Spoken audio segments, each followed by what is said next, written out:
10 seconds to go. Dyer's back.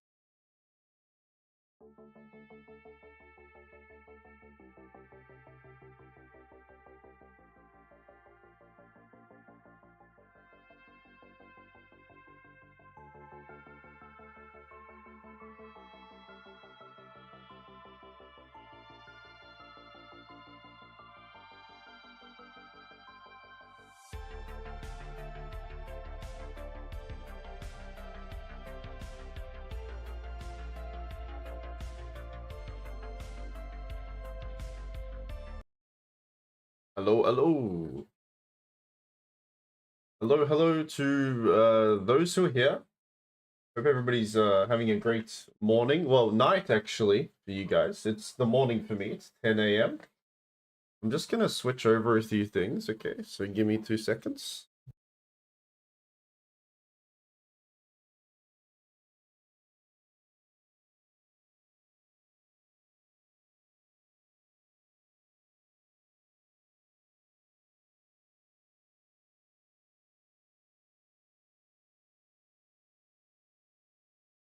All right, I think we have, yeah, okay, lobby's up and everything. We're in the, oh, we're in. All right, hello. Ladies and germs. How are we doing? Good, I hope. Dyer's pick. I tried doing an overlay for this. I'm gonna see if this works. I wonder if this works. Let's see. Does this work? It kind of does. Huh. That's pretty cool. It's a little bit in the way, right, of everything, but it's not too bad. 10 seconds to go. The team logos are a little bit a little bit funny, but seconds. I don't know. Look, I just tried setting this up really quickly. The guide was not in English, so I was trying to translate very abruptly, very quickly, trying to do that. But hey, we kind of have something going here. That's really impressive. Props to the admin team for assisting me in doing that. Really cool. So, hello, good morning, good afternoon, good evening, whatever's happening. My name's Deluxe Atmosphere. I'm going to be covering this this series here for Impacto Solar. I'm really excited. I kind of went through some of the group stages previously. You know, well, the qualifiers at least. Sorry, you know, this is the group stage now. And saw some really fun Dota, right? Many different skill levels too. But now we've skimmed off a little bit of the excess fat here, and now we've got some juicy Dota, you know, to enjoy. Post TI, but I'm not bored of Dota. I'm still excited, and I wonder what we're going to see today. Hopefully, are we going to see more Helm of the Dominators? That seems to be the theme right now. I'm a little bit bored of this item, but I don't know what the South American and the Americans are playing right now, so we'll see how it goes. However, we've got a few picks already.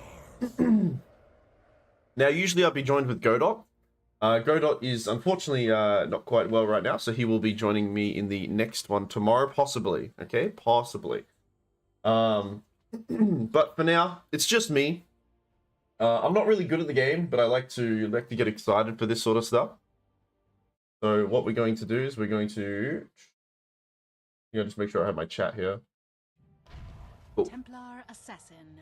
All right, we have Rottweiler versus Yoro. I think this is a best of 2, so it's going to be kind of a brief, quick one, okay? But so far, let's have a look at the picks we got. We got the Snapfire and the Mars, a really classic L combo there. You know, you use that arena and get the Mortimer Kisses on top of whoever is in that arena. Really good heroes against Enchantress too, right? So we have the support Enchantress, and I believe it was the first pick for Dyer. It was, yes, for Rottweiler. So Enchantress, a very obnoxious support, right? Kind of self-healing and whatnot, but here's a bit of burst magical damage to deal with it a little bit, right? Then they go straight for the Templar, and they also have a Magnus too, so they've got their win condition already, which is this Templar Assassin. Templar, really good against this burst magical damage, obviously with her Q, being able to withstand a lot of the damage and to kind of recover, reposition, and start to deal out some right clicks herself. That with the Magnus and power, very powerful. Dyer's pick. Really swift picks here from Euro. The Yoru will go for the Abaddon and the Disruptor. A carry Abaddon, I actually really do like it this game. Because it seems like Rottweiler, they want to drag out the fights a little bit longer with the Ench and the the carry Templar. Most likely, these heroes are going to survive some of the bursts that they have. So to have an Abaddon kind of back up that burst and kind of help prolong the fight a little bit longer with that second life, technically, with the ulti, should be able to go well. Then they throw out a Monkey King as well, most likely the mid Monkey King. Pretty brave, I think, to have these three heroes up against an arena, a Disruptor, and Snapfire. They must be pretty confident in their BKB timings here and their turnaround. Or like maybe a ranged mid would have been a little bit better, but they could switch things up as well. I think it could be a support Monkey King actually, Rottweiler. Which I wouldn't mind at all. The Pos 4 Monkey to kind of scout things out can be really good. Look here, I just want to check things.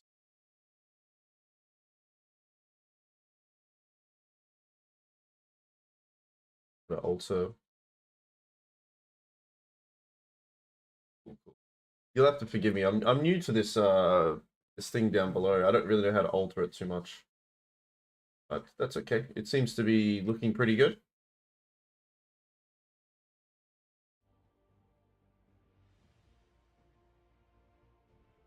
A lot of team fight on Yoru. 10 seconds to go. Dyer's ban. Dyer's pick. I'd like them to transition this monkey to 4, actually. I want them to kind of be a little bit cheeky with it and then go for like a pretty active mid that can burst people down and move with the Magnus. And the monkey too. Obviously, monkey gives a lot of vision, so it's really important to have an active mid, if this is the monkey 4. And just really kind of destroy, the backlines of the Snapfire and Disruptor. That's one thing that Yoru have that is a little bit predictable, right? You know that their supports are going to be sitting in the back. So, I mean, Puck is still available, actually. I was expecting Puck to be banned. Most of the spirits are still available as well. Storm Spirit, Ember Spirit. Obviously, you got to be careful against some of these silences, the AoE silences and stuns. However, I still think they're pretty decent pickups. Early BKB timings as well. Magnus to empower, so even if you lack a little bit of damage, you can get some from him. They got a minute 30 to think about it. It's been a really swift draft here, really quick.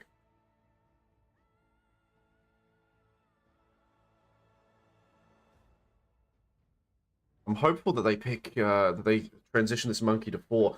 I mean, with that being said, even though monkey kind of dominates most mid lanes, Yoru have last pick in the mid lane, so they can absolutely just kind of skyrocket in a counter pick through it. Okay, they'll go for the Pangolier. So it is the Pos 4 monkey, I believe, and I mean it could be the Magnus as well.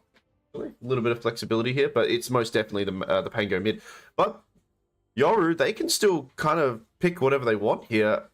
I wouldn't mind a bursting damage dealer who can deal damage into these arenas. Now, I still think of this. I mean, the spirits are even better for this team. Like Storm Spirit, Ember Spirit, Puck. Yeah, I mean, Puck was still there. Absolutely. There's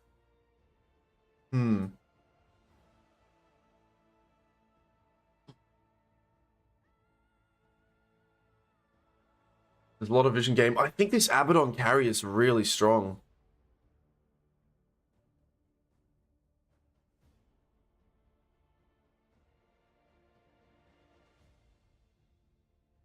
Yeah. There's two factors that I'm thinking about here. Right? Factor number 1. Oh, I need to get my camera ready for there's two key factors that I think of here, right? I think of the 2 supports on Yoru being quite predictable in how they play, right? They're going to be in the backlines. They have a Pangolier who, that and a Monkey King can kind of catch out a few people. Same with the Magnus too. So it's all depending on, there's a lot of team fight on Yoru. It seems a little bit easier for them to play Dota. So I hope that if Rottweiler understands this and they kind of kite the Abaddon and they can take out these supports first, they can absolutely take most of these team fights. On the side of Yoru, though, I believe obviously like Templar Assassin has a little bit of survivability. Sorry. But if they can burst her down, the damage does kind of weigh off a little bit here. That because it is, I still believe it is the monkey support. I'm not too sure which, who they play, like what they play it as. But we'll find out. We'll find out very soon. But like I said before, I'm just going to be yip-yapping a little bit. Godot will be joining me tomorrow, I think, hopefully, if he's not too sleepy. No, he's been a little bit unwell, so he needs to fix his sleeping pattern. From the post-TI watching, so he needs to fix his sleeping. Oh, let's get that out of the way. Gross. Listening to my... That's what I sound like? Hey. Alright, yes, that overlay worked. That's kind of cool. I don't know how it worked. I followed the guide. It was in Spanish. But it worked nonetheless, which is awesome.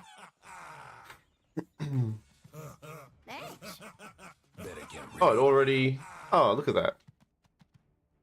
It auto does it for me now. These guys have taught me a lot here. I love these South Americans teaching me this stuff. I don't have to put it in the code anymore. Or do I? Do I still have to do it? I still have to do it. Damn it. I thought. Is my camera too big? No, we're looking good. Alright, there we go. We're underway. Yoru versus Rottweilers. I mean, straight up, Smoke's going to be broken here by Tai Lung and Baston, but they are very much regretting that as... No, the heals, level 1, are strong, not strong enough, as Uro will take that first blood there. 30 seconds to showtime. I should have made another coffee. I think I have time. Okay, ultimately, if I'm thinking like percentage-wise, it is easier to play on Radiant's Draft. Whoa! Repositioning with the skewer. Skill is in a bit of trouble here. Stun. He has to use the Fairy Fire too. A little bit of resources used here. Gonna end up in a... Oh, Mars Karma with the quicker fingers here. I believe Radiant gets 3 then. You do get 3. Armor might pay for this.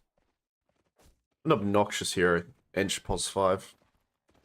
Okay, so like I was trying to say before, easier to play Dota for Radiant, I think. I hope that Abaddon... He might not need to, because you'll get... Mars will naturally get a blink. Puck will be able to maneuver as well, but I wouldn't mind Abaddon maybe also getting one, just to, you know... Just to kind of jump in and, disrupt some of the combos that they can get off on Dire. Now, it is the Monkey 4, so we've seen this a little bit, right, you know, even post, like, the 9 class, you know, fun stuff that we see at TI, Monkey 4 is viable. But it's one of those pos 4s, he's gonna lose a career here, he certainly is. Somebody iced the Dyer's career. Siren gonna be cutting the wave a little bit. It is the Monkey 3, actually. Hold that thought. Okay, it's the 4 Magnus. Alright, never mind. Whatever I said. It's the Monkey 3. I should have seen when I saw that he was cutting the wave here. I was going to say, it is viable, but you need to get kills to kind of snowball from it.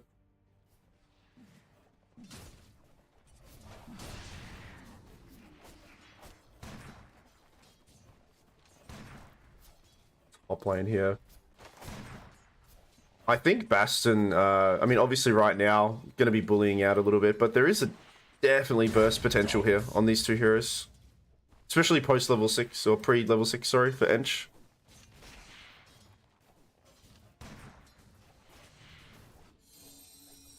Meanwhile, they let the puck go through here. Senku. Evenly trading with Tai Lung. It's a really good puck game. The only thing Puck has to really worry about is just RP and possibly a pickup of, maybe... I don't think she'll get a silent stick on Templar. It's not really something that you pick up right now.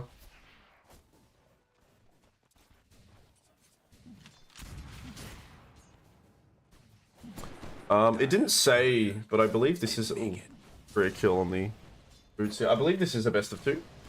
So this is just the group stage for now. There are some more games happening after this one, but I won't be streaming those.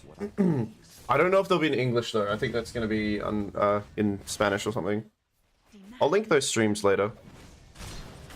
Bottom, they're going to fight for these 3 minutes, and Byron in a little bit of trouble. Bound the strike doesn't quite connect. Disruptor trying to get a little bit of vision here. I mean, they're going to settle for the better kill, which unfortunately Lung goes down here.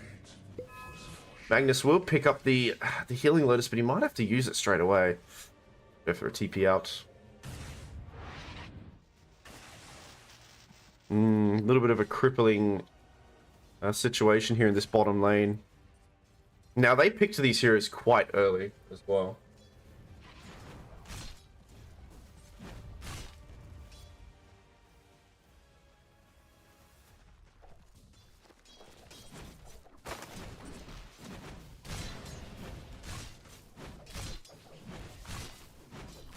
Wonder if what's Magnus leveling. I'm just kind of wondering how I'd play this lane. Now, Monkey can go toe-to-toe with Abaddon, I believe, right? Obviously, the Aphotic Shield and the ticking damage of Avernus is quite obnoxious to deal with, but Monkey's one of the better heroes, right, in regards to, like, melee matchups. And I wonder if perhaps... I mean, Magnus is trying to go for these reposition kind of things. It's generally what you see him do with the Shockwave and the Skewer, and we actually lose Mars up top. As the fight is still going on. Argus... are in a bit of trouble too. I mean, I was saying before they have burst potential, but I mean, reflecting now with levels in refraction and just some natural AoE healing from the natures, they're certainly not killing Templar this lane. If anything, they have to try to burst this edge, but how obnoxious, right? Burning some mana as well. And yeah, uses the creep to finish him off. You know what, Puck actually really low mid. Both mid laners. Trading blows here. Alright, I was trying to say before, I think it's going to be hard to kind of get too close to, you know, to do these kind of cheeky plays. I wonder if you just level up in power, have Monkey maybe get a, like, this is pretty brave, but maybe get a Frost Orb, right? Because you can dispel it off for like 1 second, right? And just go for the right clicks. I mean, Disruptor shouldn't be able to save anyone. I mean, he could reposition people in kinetic field, but he doesn't like using it defensively. It's really awkward when Disruptor has to use it defensively. It's a little bit harder to judge from my understanding. So I think I'd like to see them do this, but however, they are going to go for just, yeah, 2 levels in Shockwave, 1 in Skewer. And now with the Siege Creep, they have pulled at a pretty strange time here, because, I mean, Fat Lung, there is a rotation from Bastion and a Hellbear Smasher too. Going to smash onto Abaddon. Abaddon has already used his 1 Aphotic Shield. It will come off cooldown now, but, I mean, the damage is probably going to be enough here. Glimpse to help out Monkey. The fight split off a little bit. Oh, nice little snipe there from Magnus. Meanwhile, Fat Lung chasing skill. Ace Rune comes in from Tai Lung as well, and it looks like they're going to lose the Pulse 5ers. Also, they're using a bit of resources here on Dire, but I think this is absolutely worth it. Get a bit of damage on the tower. It's about halfway done. And that was with the Haste Rune, by the way, as well, so we can really swiftly come back to this mid lane. He hasn't missed out on too much. He is getting pressured a little bit by a Siege Creep, but he's okay. Taking out both the safe lane and Pos 5 down here, really important. Especially since there was a bit of a... yeah, there was a bit of recovery needed here. 24-25. Inches another Healing Lotus, nice.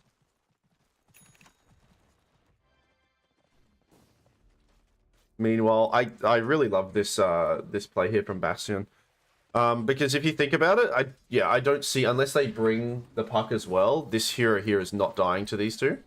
So Templar is pretty comfortable, has a Healing Lotus as well, a few stats with the Falcon Blade, can possibly get a rain drop if they need to. Feel a bit tankier, but they will finish off the power treads. And now Ench can just kind of free play here, and I think, yeah, I mean, the Dispel here, actually, can it dispel the Aphotic Shield? I'm not too sure. But regardless, I mean, Fat Lung kind of healing up a little bit. The stun doesn't quite connect in time. Skill in a bit of trouble. One more right click should do it. Slithering away. Oh, the creep's trying to scout him out. But now they've brought the puck here. Thank you. Oh, unfortunately, I mean, Tai Lung comes in with a Rolling Thunder. Skill in a lot of trouble. Double stun from Fat Lung. Everybody's still alive. A little bit awkward. A few whiff spells here from both teams, it seems, as nobody has fallen yet. Finally, the Disruptor goes down. They lose him for the mid laner. Ultimately, not going too well for Dire right now. Right. Rottweilers. Still wanting to fight, though. The stuns from Fat Lung, the heals are enough. They lose the safe laner. Shad goes down. Kuro. Also getting chased under tower. The heals coming out on Fat Lung. He should be able to take that. It's a double kill for him, and he's on a killing spree right now. So 3-1-1. A little bit awkward from both teams. I think it seemed that both teams felt strong enough to take that fight. And with a few spells getting thrown around, it is Dire that come out on top. I mean, it's Abaddon. Might have to leave this lane soon. And a lot of this is credit to this Enchantress. Because look, he TP's back, and once again, he's got a Centaur creep this time. Slow. Coming out from Fat Lung. They're going to bring the Mars this time. The stun comes out. No level 6 yet, and they're just going to burst him down. He's dominating. They've brought a lot of heroes, including an Arena. So hopefully they get some sort of return kill here as Bastion goes down. Fat Lung going to try to heal up through this level 3 in the Jingu Mastery.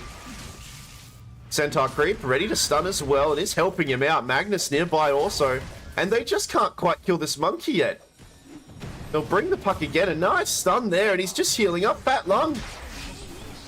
This monkey, man, can he go down? Finally, he dies. Senku has to rotate again, and they're using so many resources here on Radiant to try to bandage the wound here. He gets another kill on Siren.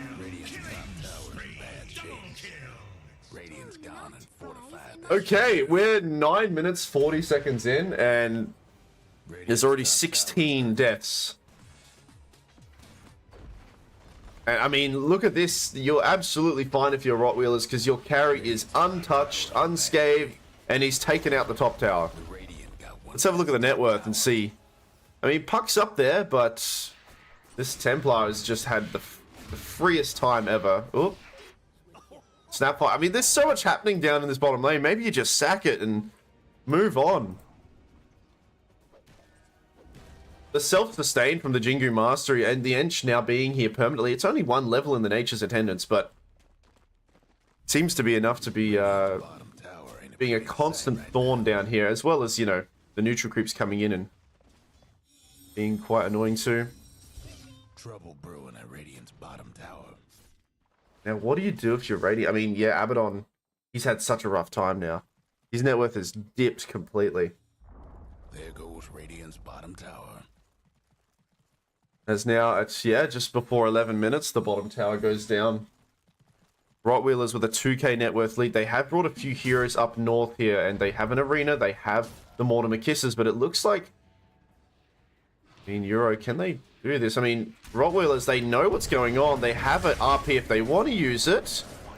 He's going to hold it for a while, and beautiful usage here from Siren. It will not result in a kill, but it will maybe...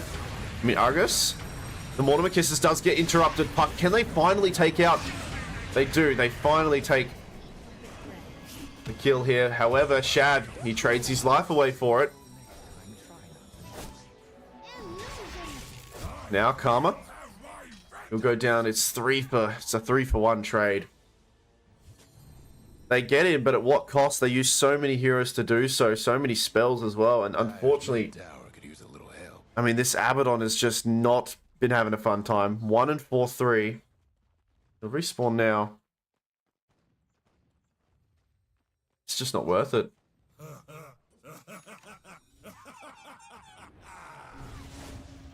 Alright, they're going to invade the jungle. They see a few stacks as well. You'll know level 6 on the Disruptor. Radiant's mid tower could use a hand. Invisibility. And they're just really suffocating the map here. Rottweilers, they're not giving Euro, you know, a chance to breathe at all. As look, they're bringing the monkey again. He has this ulti. Even the Templars joining too, and Tai Lung will finish off skill very quickly as he goes down. Okay, they've overstepped a little bit, and there's a nice double dream call here. As Senku picks up a kill on the Magnus. They do lose the mid tower, however. They might have to back out here. They have an arena. They don't have Snapfire ulti yet. They're gonna use what they can onto Argus here. But with the refraction, it's going to keep him alive. Monkey's Wukong comes out as well. Abaddon healing up. They've lost no one on Dire yet, as Puck, he goes down. Early level and Diffusal Blade makes it quite hard to play.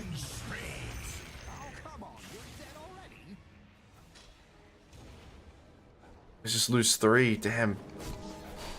And I mean, Shad, he used his ulti previously, and I mean, the POS 5's just running down this carry Abaddon. It goes through the shield.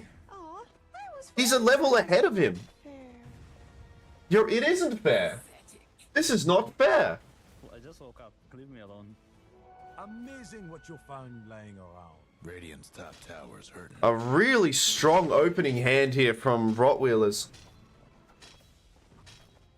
7k up at, you know, just before 14 minutes. The XP runes, or shrines, sorry, will spawn momentarily.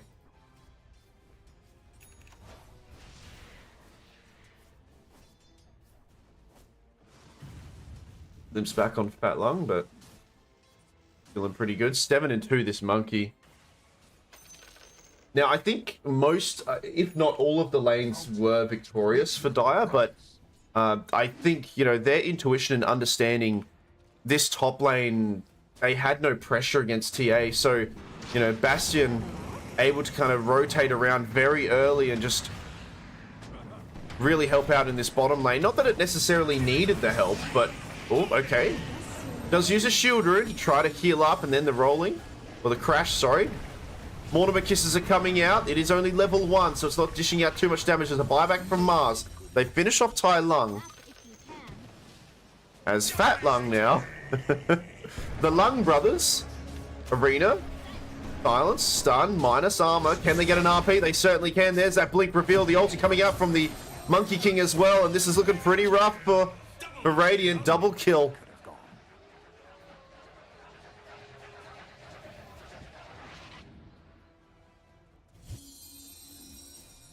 I don't know how you stop this bleeding here. Abaddon trying his best to farm up. He's nowhere near this Radiance yet. The net worth difference and the level difference too. I mean, almost level 13 on Templar, whilst he's only a quarter through level 9 here.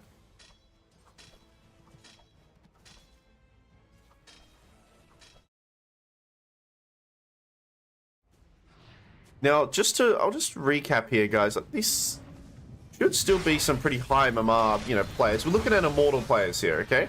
But there might be a little bit of a difference. We'll have a look, right? So we're in the thousands column. Oh, okay, 100. Okay, mostly in the below 500, right? Oh, it's a pretty even spread. Senku. Oh, he couldn't get it off in time. Oh. Now, I was really confident in this Radiant draft, but it seems that, I mean, I've eaten my words here. They've just won every lane on Dire, and they're playing too quick. Now, I looked at Dire. Let's have a look here. Skill. I mean, we've still got Immortals here, right? In the thousands. Trouble brewing at Radiant's bottom tower. Maybe a little bit of a difference in some MMR here. And we don't know how long these teams, or I personally don't know how long these teams have been together for, so... Radiant's bottom tower ain't a pretty sight right now. Could just be a 5-stack that met the other day. For all we know, 17 minutes is about to appear. There is a smoke from Yoru. But it looks like this ward might have scattered out. I'm not too sure. It seems like Dire are ready for it. Monkey, ulti. Comes out, but Puck should be able to dodge it. There is a silence. It does land on the Monkey. Can they finish this Monkey off? The Mortimer Kisses are coming. The Arena as well. They finish off the Monkey King. However, at what cost? They lose the Abaddon straight away. He actually didn't have borrowed time ready to be used, and now they lose 3. The Rolling Thunder with the double damage. It's just too much. Puck trying his best to get some form of return kill, but his damage, or the damage coming out on him, is too much as well. And he'll have to reposition himself out of there as there's a disconnect. Uh-oh. Radiant's bottom tower ain't a pretty sight. 13k net worth. All whilst Argus is just farming bottom, pushing that tower. Now, they're not pausing, so I'm wondering... Oh! Tai Lung. Okay, nice. Nice kill here for Senku. Bastion also has to be a little bit careful. They can't quite burst him yet. They're going to have to wait. But Argus has come in. Monkey's also respawned. Karma. Oh, no. He'll go down. Skill also quite low. We have got the Snapfire is back in action. Top tower's in bad shape. 12 to 30. I'm not sure if this is salvageable, but I mean, if you think about it, like, out of most teams to kind of bring a game back, I think this is a pretty good squad to do so. You know, you got the Arena, you got the Mortimer Kisses, it's quite simple, as well as the Static Storm. So the ultis and the spells, I think they do scale in favor of Radiant, but you know, 13k, 19 minutes, I don't know. It's a heavy boulder to push uphill. Well, push they will anyway. Tower's getting banged up. Monkey ready to break some smokes if he does, and there we go. Skill in a bit of trouble here. He does. Okay, they do get the ulti off actually. So with the Arena also. Fat Lung though is healing up through most of this Karma. They're going to bring Senku. The rest of Dire are not there, so this Monkey is in a little bit of trouble actually, and they're going to chain stun him for a little bit of time. The silence as well. They're going to use the Dream Coil, and they are going to kill this Monkey. However, can they get out in time? Because here comes the rest. Nice TP out from Kuro. Karma, though, can't say the same about him. He might go down here. They're going to die for it. They're going to try, yep. Have you left in ruin? How many scholars have you put to the sword? 20 minutes now. I mean, with the early Desolator, they could probably do Roshan soon on Dire, on Rottweilers.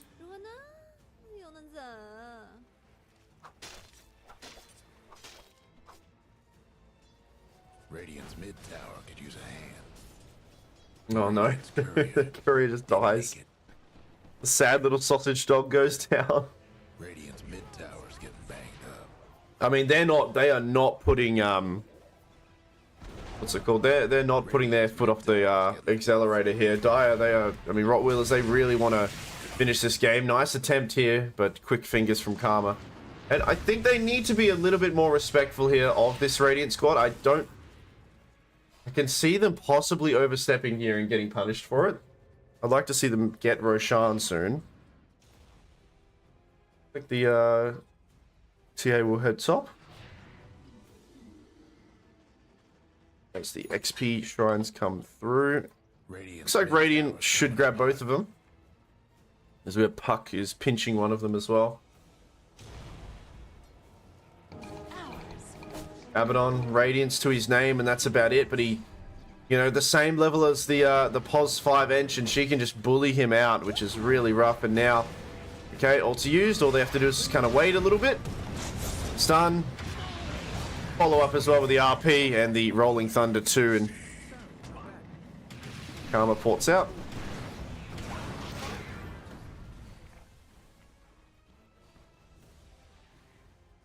Radiant's top tower's in bad shape. Radiant's toughened up. Well, they're still kind of playing with their food here, Rottweilers. Dire structures for now. Maybe matching the energy of a Rottweiler. Radiant's top tower's hurting. Barkin and Borkin at the front lines here, taking over this tower. They will take it down. The buildings are in trouble. One last top tower. What can you do? You have some good team fight. You guys have to execute it well on Euro. Guess what's happening to Dire's bottom tower? Radiant's top rags is running out of They might do a fake back here. The Radiant's top rags. Stun, Rena, silence. They're going to use everything, and it does work. I was saying they do have the spells. Can they find anything else? I mean, Dire, Rottweilers, this is very brave of them. They still want to fight. They still feel strong. They've used everything. Okay, ulti from the Abaddon instantly popped. The Rolling Thunder, and he's been repositioned a little bit in between the stairs. He's just going to get comboed. 1-2, 1-2. He's in trouble. The puck does come. They've lost the carry, though. But even 3 against 5, and... I mean, can they turn this around? The Monkey still... He doesn't have ulti, sorry. As they're just doing it without the rest of their team. They'll port one out. Come on, can they take out this Monkey Lung? Okay, they do, and this is a little bit of recovery here, and actually not a bad defense from Radiant. They still have the melee racks, right? So feeling pretty good. Ultimately, they come out on top in the net worth and XP and gold exchange. Naturally being, you know, far behind. I think 1 or 2 more fights that are a little bit awkward like that, or where they give a little window of opportunity. And I think Radiant, they, you know, the comeback potential is there. I dare say Dire may be rethinking, you know, how far they want to put their feet in the trenches here. Hopefully they think about Roshan as an objective soon. Sometimes that tunnel vision can get to you, right? If you're winning, you know, by a mile. They need to, you know, maybe respect it a little bit. Roshan is bottom for another minute. The Dire might want to mine their top tower. Okay, they're going to head towards this south side of the bottom racks. Byron, trying to find somebody. Dire's top It's actually a double tower's damage. already Puck will pick down. that up. Radiant's bottom Or he'll tower's bottle it. seen better days. Dire's top tower, you know the drill. This Ench is healing up so much. Holy Locket. Mech as well. Alright, Smoke. Yoru. They'll venture out a little bit further. Roshan still bottom, and it looks like they will take it actually on Dire now. So understanding. Wonder, you know, are Yoru still gonna try to find somebody here? They have really good high ground defense, and I think they might have to just use that or utilize that to climb back into the game. But it's gonna be harder with an Aegis on this TA. Even in that last engagement, they used everything on her and only just killed her. Now she has a BKB as well. As, you know, the Aegis as a second life. You know the drill. Not so easy to execute now. Radiant's bottom tower's seen better days. It's actually 15 and... Is it... The Dire Who was 15? Someone's got 15 kills. Radiant's bottom tower ain't pretty The sad Monkey right King. now. 15 and 5. Dire's top He's working on a tower's BKB soon. down. Double damage. Dire's top tower. Uh-oh. You know the drill. Abaddon trying to cut some waves, going to try to port out, but he will very quickly get repositioned there and taken as they lose the Abaddon. Can Want to mine their top Radiant find anyone here? lost the top tower. I mean, they're going to make an attempt, but Monkey King's quite elusive, and he will maybe dodge them. They see him, they don't. But now it's taken too long, so these two are in a lot of trouble here. The Invis skill. Ulti from the Monkey King. They will lose the Mars. Skill will shortly follow as well. Triple kill.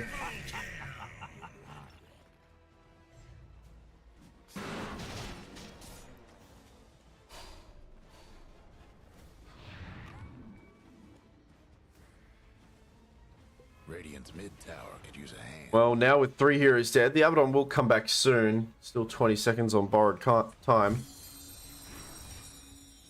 Yeah, luckily the creeps aren't quite Rags ain't gonna last. there for them to take these racks.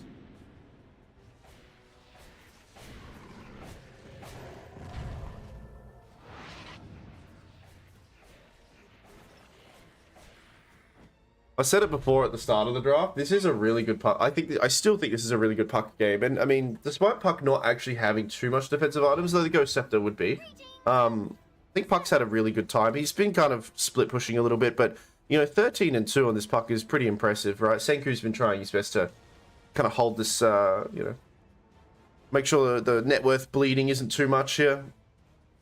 Trying to hold his team up.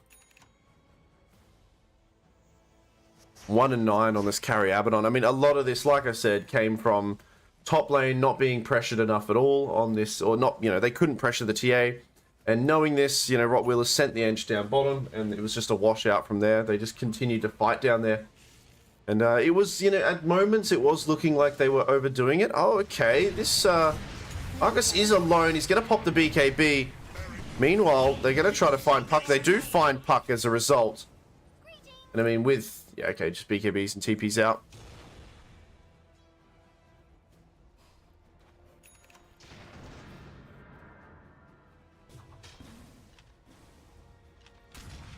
Very confident just being able to blink up there. The TA will follow soon. The furs flying at Radiant's top rags. Now 2 lanes getting pressured. Down Radiant structures now. Radiant's top rags ain't gonna last long.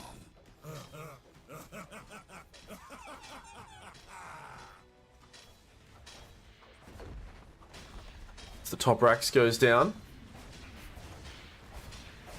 Argus has joined his team. The Aegis still for a minute. Radiant's mid tower's coming apart. Radiant structures must have been. They have to, I mean, they have to wait for the Puck anyway, right? 15 seconds on him. They just lack a bit of damage without him. Radiant's mid tower ain't doing so good. Abaddon's only tickling people, still below most of Dire's heroes. The only person slightly below him is the Magnus. Taking some punishment. Even the Pos 5 is above him. They're going to smoke out. This is probably their last hoorah, right? They need to try to get someone in the back. They can't go on this TA, even with Aegis, or even without Aegis, sorry. Didn't make it. Glimpse back. Tai Lung has a shield rune, though. Puck trying his best to annoy the Monkey. And the Monkey gets quite low, but he gets the BKB off in time. The Mortimer Kisses are going to come through. And it looks like they might lose Bastion. They certainly do. It takes them a while. No, Bastion healing up through this. Abaddon ulti activated as well. As Argus fighting through it, trying his best. He does go down. Unfortunately, the Ench dies, but buys back swiftly. As now Puck and Karma. RP gets used onto Senku. Senku in a lot of trouble there. They lose 2 for 1. Matters not to me. The TA does go down. Do something about that bottom tower. Was kind of left alone to the rest of Radiant here, the rest of Yoru. Do they use any more buybacks? Uh-oh. Nice use there of the... Oh no, the tree doesn't quite land. Doesn't hit, and now, I mean, the rest of Dire are here. Gil in a lot of trouble. They'll lose the Mars first, nullify, TP out attempt, and yeah, this is probably game here. You probably call GG. Ah, a bit of a rough start here. Tower's done for. Radiant's bottom racks, it's hurting. Dire's done it again. Yeah, Rottweiler take game 1 in a pretty convincing fashion as well, and I think I believe that the laning stage really didn't go as well as it should have for them. I believe that obviously this top lane was too hard to pressure. I thought they could maybe burst the Ench a little bit, but unfortunately, you know, it didn't quite happen. And as a result, Ench just kind of roamed around bottom, opened up bottom really quickly. The mid lane went, I actually think it went in Puck's favor slightly. I might be wrong. I'll have to check the net worth in this post-match screen here.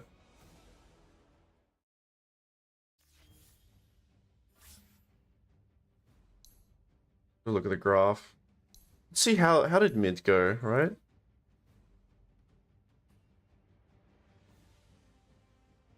Usually, if I want to see who wins in the laning stage, I go to like 8.5 minutes. Okay, no, Puck kind of came out on top, but it's only, you know, it's only due to like mostly last hits. Though it is it's a bigger difference than I thought. 1 kill and a few last hits. Hmm.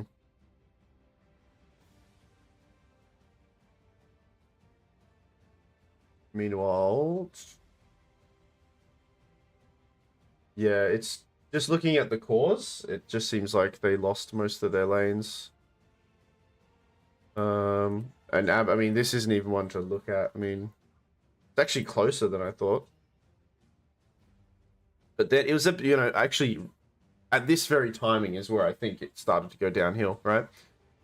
So 1-1-1 for each member. I mean, this is very even, very even. If anything, Abaddon actually, with a little bit more XP be here, but then in the next few moments, he just spawn dies. Then okay, yeah, they bring in this short period of time, they bring the Ench down bottom.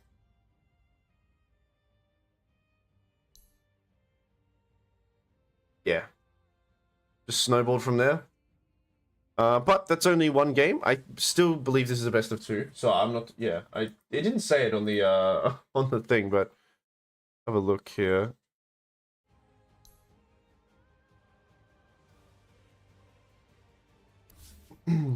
Whoops, wrong one. Okay, we'll have a look at this actually. If it doesn't load straight away, I'll just go to intermission and make another copy. I think. Actually, I want to test this right now. Does this reset for me? It does. This is such a cool tool. I really like this. Huh.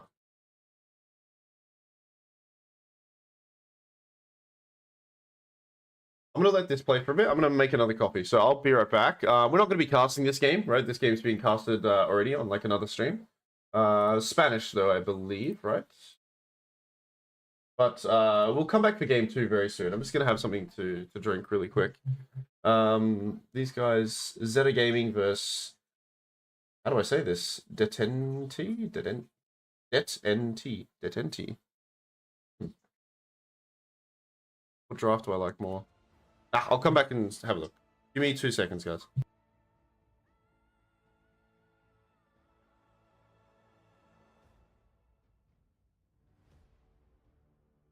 Ten seconds to go.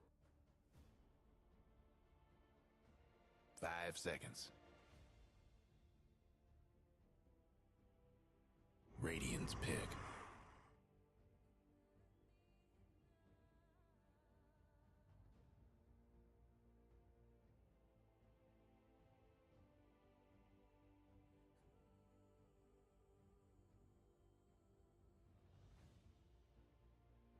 Ten seconds to go. 5 seconds.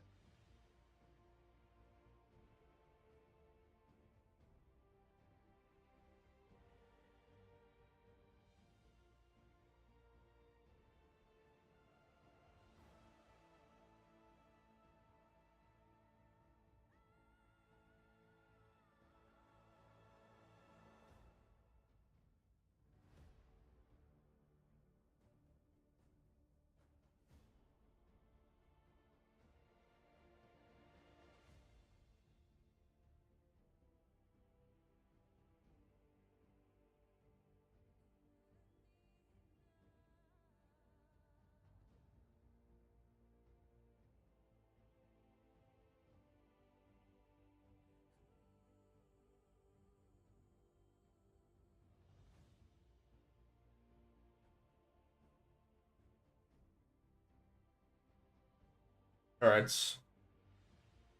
Dyer's pick. Oh, they went through a little bit of time, eh? Have a look at this next. Well, it's a best of 3. Yeah, I thought so. He might have said the best of 2. Have a look.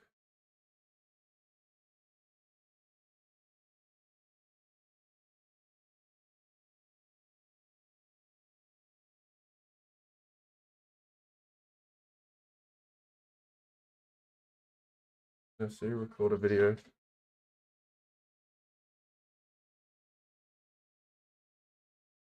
Oh, I can record a video.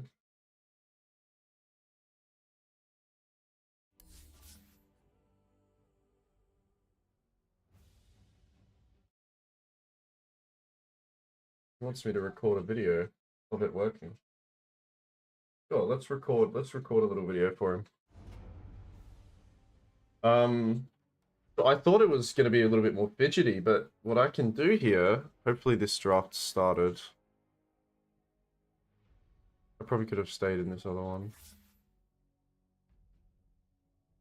Yeah, hold on, let's do it yet. We'll wait until the draft comes.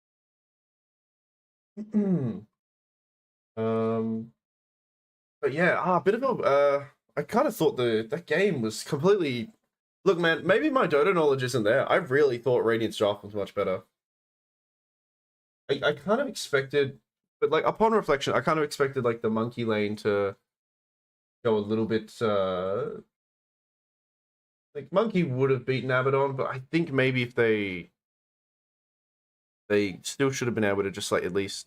It's just the rotation. That's what it was. 10 seconds. It's just the early rotations. Okay, let me record for this guy. He wants to see. I'll just record a video. So obviously I'm casting for another game, but we're just waiting for that to happen. Now, Radiant's banned. if I just go into my OBS and I just open the overlay, it will automatically Radiant's banned. start doing it, right?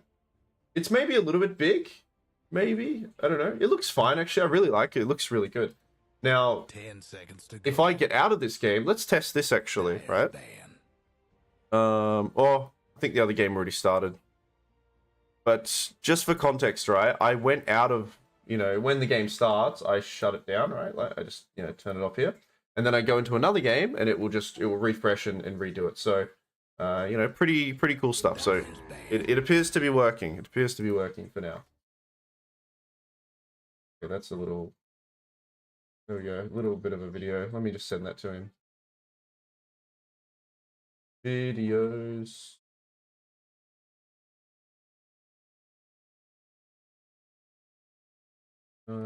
Oh, it's gonna play me yapping, so just hold on a little bit. There we go.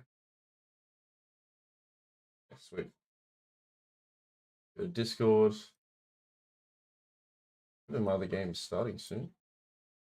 Oh man, it won't let me send it because the file's too big.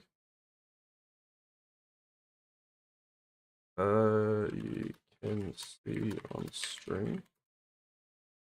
Video files too large.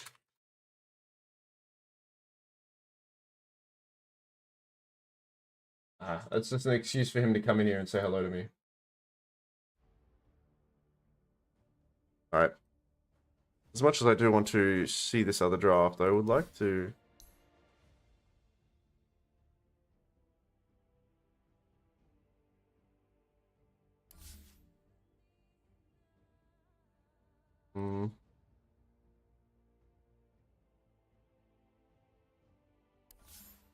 Dyer's banned.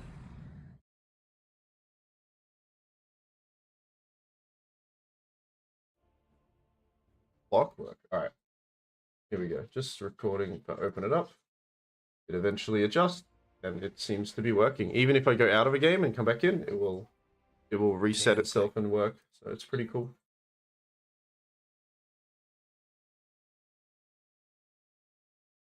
Hopefully that's good enough for it. I'm gonna have too many things on my computer.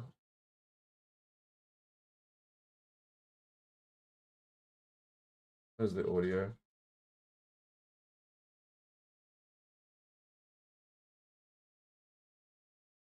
Too large, man. Really? Max files is 10 meg? Okay, awesome. Maybe I can put it in the... Yeah.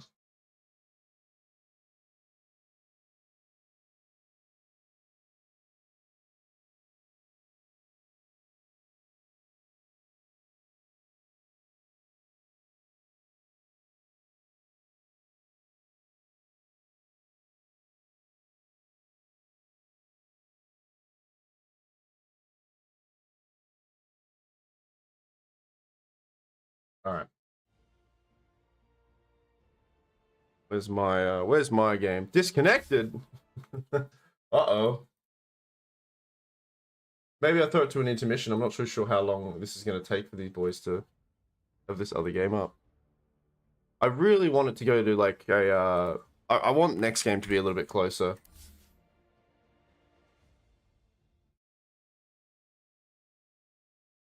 What are we doing? It's a Saturday. Killer, what are you doing? It's a Saturday, man. What are you doing? Put that out. Saturday dotes. Saturday dotes. That's what we're doing.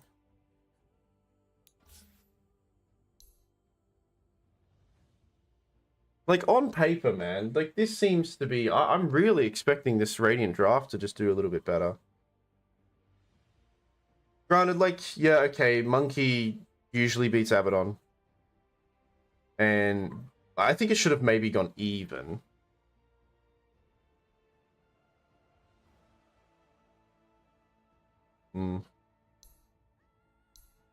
What's everyone's rank here?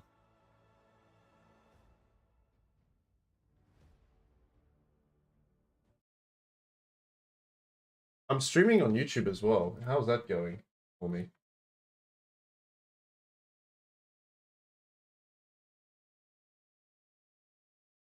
Still learning how to do that.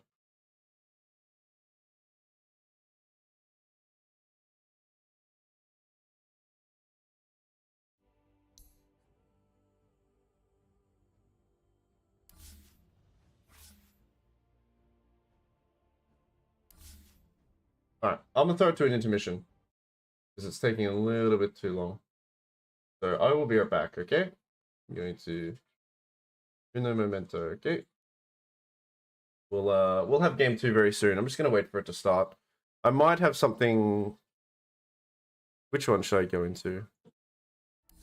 We'll put this like on. But yeah, we'll be right back for Rottweilers versus Euro, okay? Team pick.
I have a feeling that maybe, just maybe, we will have. It's a 2-0. I think.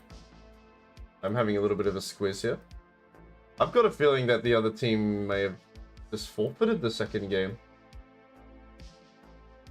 Based on the behavior in Discord that I'm seeing.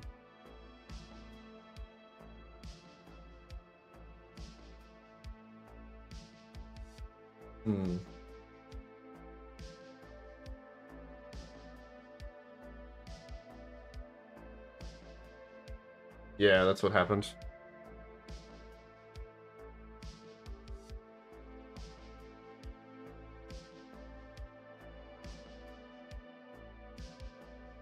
Let's see. Okay. What are we gonna do then? Maybe I cast another one. Alright, whatever. That's okay. We can go to a different series then. I need to change my title.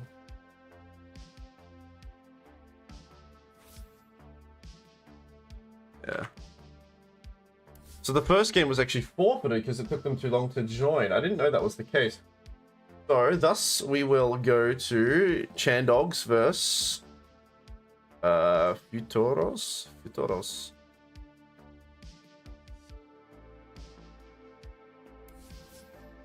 Let's do this one.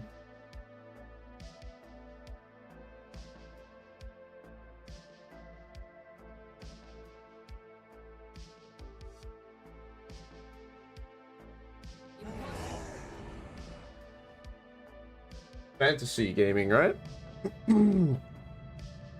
Yeah, let's see what's going on here.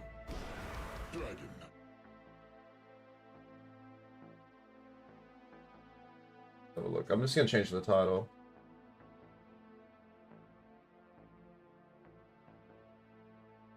And dogs verse.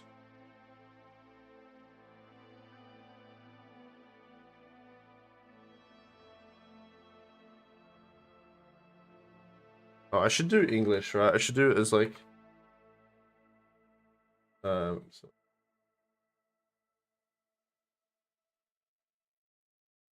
I should have put that in my title before. Alright. Because I don't wanna end stream already. The hell? That was so close. I mean so quickly, I mean. So that's okay.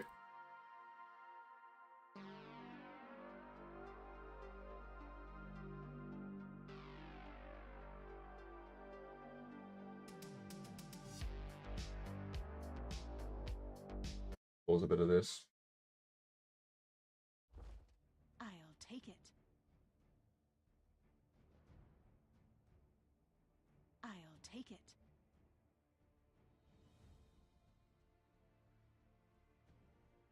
All right, we're gonna quickly cover this this next series here. I was a little bit bored because I don't want to, you know, I don't want it to just be one game, quick and done. I didn't know the first one was forfeited.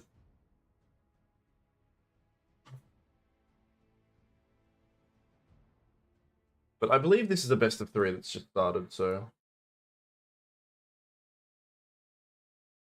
yeah.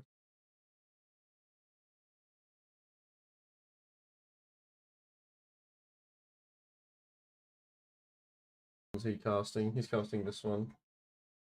Recuerden, gente, por favor, dejad su like, compartir con sus amigos. Who's casting the other ones?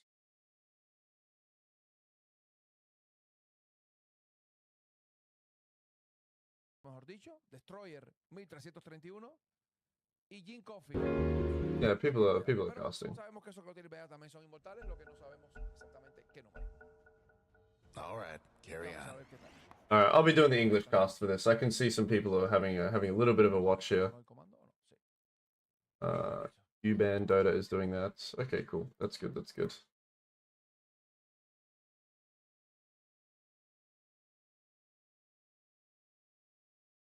All right, awesome. Well, this is the English version. Now, I didn't quite see the... It's an interesting spray.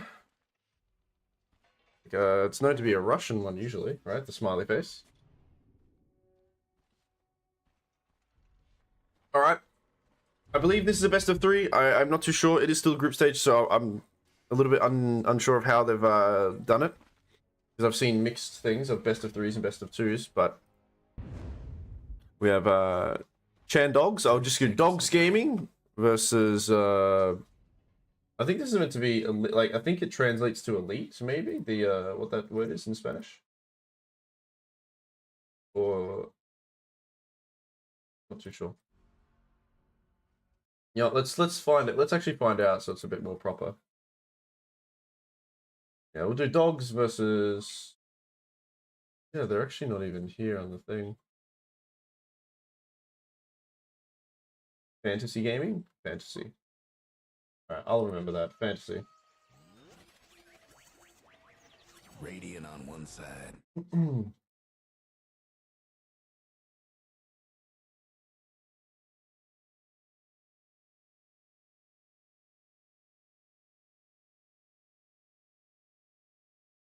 No, futures. Futures. Fantasy futures. Yeah.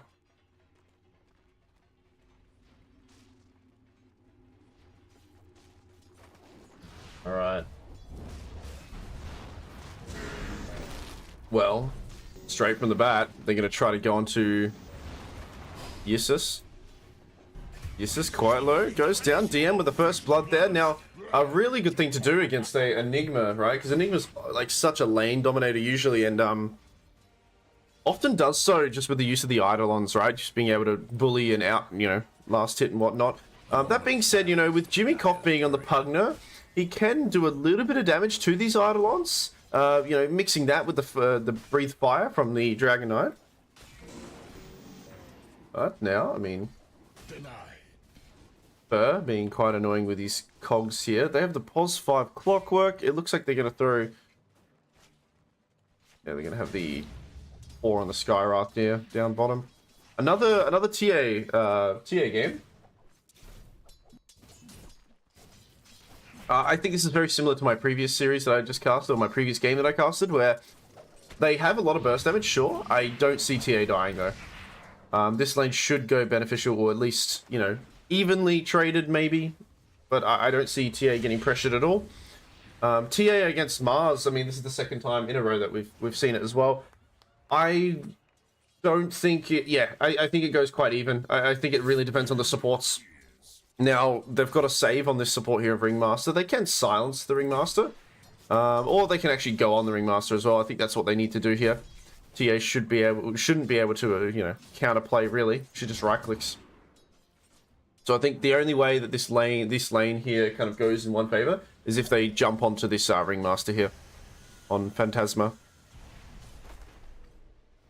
Meanwhile, mid, we have a Shadow Fiend versus a Quap. Quap has gone for the Bondage facet. This should be Shadow Fiend coming out on top here, though. I mean, last hit-wise, he certainly isn't. A little bit less stats, right? Obviously, SF is quite a squishy hero at the start of the game. And, you know, 2 levels in Shadow Strike. He's not quite utilizing his razors. As I say it, Robo gets quite low. I mean, both of these heroes almost in kind of deny range, and they'll head off. And then thinking about top, although the Enigma is a lane dominator, I'd like to see... I mean, you can't get too close to a Clockwork, obviously, but with the use of the Never Blasts and the Breathe Fire, I think they can just kind of farm off of these Enigma Eidolons, really. I want to see how much damage it does to them. They work together that way, and they just, you know, move away from the Clockwork. And if anything, I think the way that you play this lane on Dire is if you just utilize your spells to kind of farm Enigma, you know, creeps and stuff, you're forcing the Clockwork to body himself forward, which, you know, Clockwork, yeah, quite tanky, but like I said, I mean, you're still gonna, yeah, make him run into this sort of chaos. And even though Clockwork is, see what his stats are, he's quite a healthy boy. He's got some stick charges as well. They lose Skyrath, actually. Down bottom.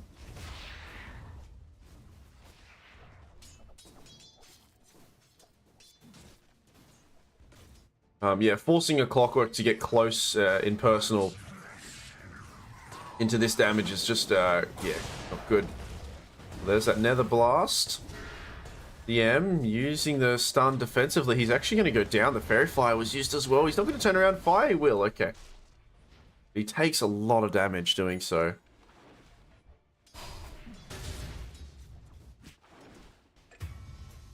Ooh, SF goes down. Dyer's mid. Rotation coming in from Destroyer. The Dyer's courier took a trip to the old family. Meanwhile, there we go. There's that spell damage I was talking about. A lot for Fur to handle.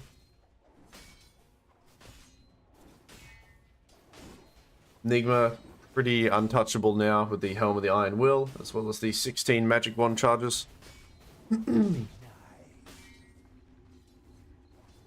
Well, down bottom, I mean, Mars is forced to get the hell out of there.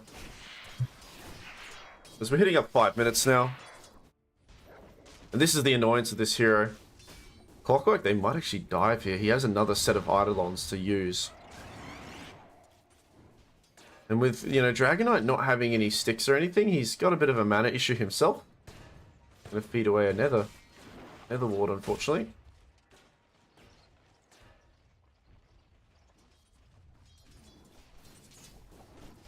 The Impacto Solar thing is in the right spot.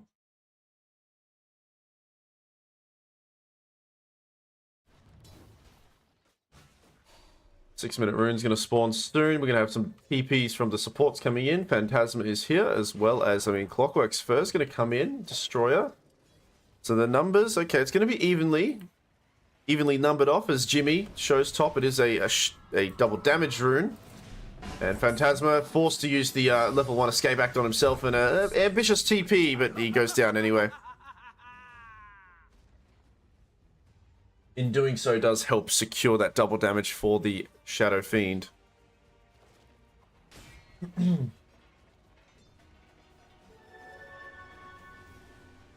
He will actually use it straight away here. Ah, the mana burn's so annoying. This Clockwork's doing a really good job. In Dragon Knight, without any mana, you know, 2 levels in Fire Breath, it's, you know, almost for nothing. He's actually got a clarity sent out to himself.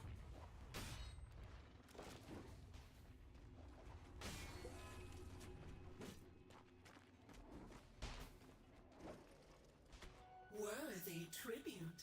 Dyer's mid tower's having technical difficulties. The remaining bits of that double damage, SF, Flow, sorry, just going to farm up. The 7-minute shrines do appear, and it looks like both teams will get their one respectively.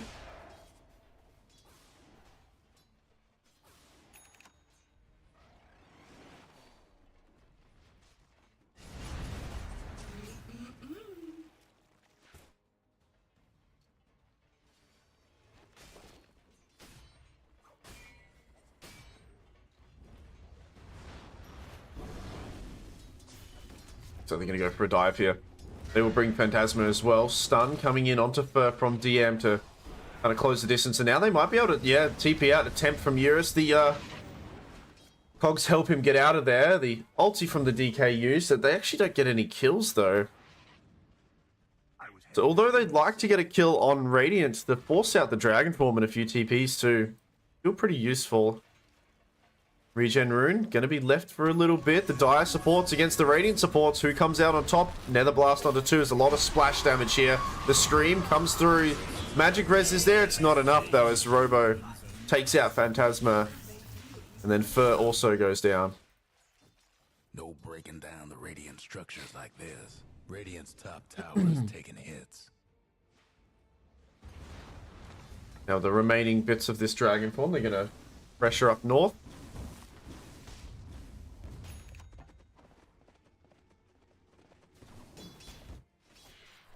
Meanwhile, bottom lane, like I said before, you know, this TA shouldn't be able to get pressured.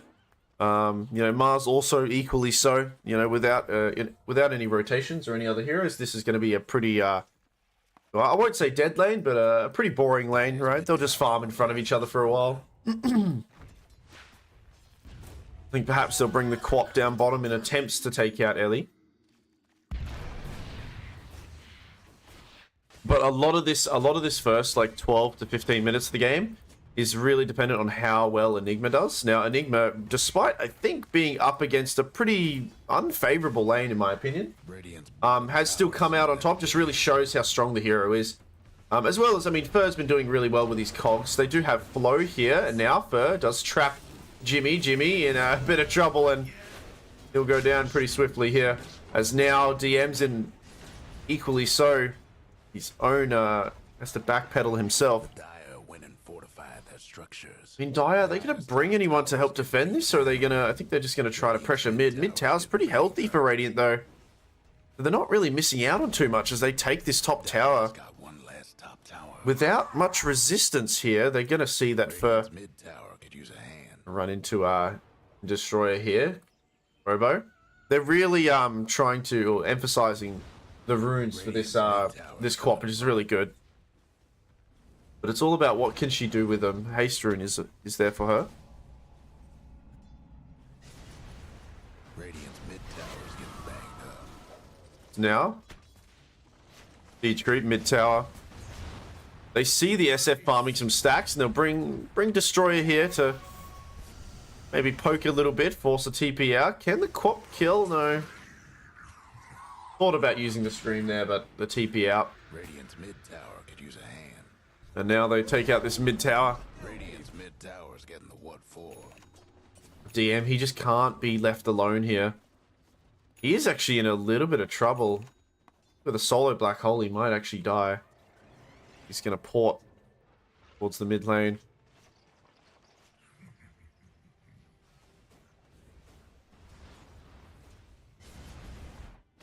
Very similar to last game I cast. Another game where a TA is just kind of left to her own devices. And out of these two heroes to be left alone, I think, you know, TA, obviously Mars comes online a little bit quicker, but TA definitely benefits more. I'd like to see them bring some sort of rotation here and get something done. They do have DM and Destroyer under a smoke right now. With the Pugner, or Jimmy, sorry, connecting. Alright, looks like they want to use their first arena and their first mass rotation here on Ellie. Ellie be in a bit of trouble. DK ult to use. They don't have the arena though. Stun. Gonna hold her in place. The silence as well. TP out. Do they have enough damage? I don't know if they do. They don't. He was on such a slither of HP there. And oh no, I mean, TA to get out on that much HP feels really bad. You'd like to see the arena used or something, but the creeps were just not there. However, they will take the tower at least. Meanwhile, mid, one of the first runes coming to the Shadow Fiend, and Enigma brings a few Eidolons whilst also pressuring top, just doing a lot of work here. Yesus. I'll just call him Sus, I think, for now. Sus boy.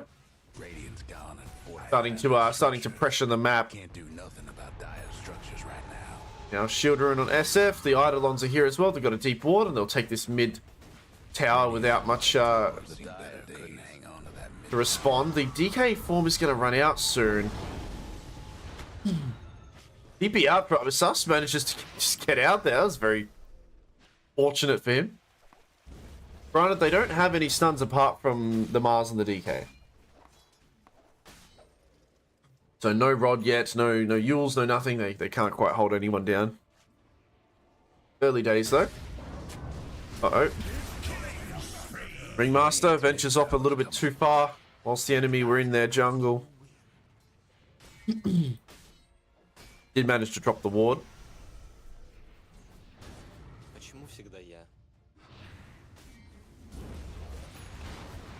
Ellie's still at the top of that net worth. Is Mars going for a blink? He has got the blink now. I mean, Radiant, they see exactly what's going on here.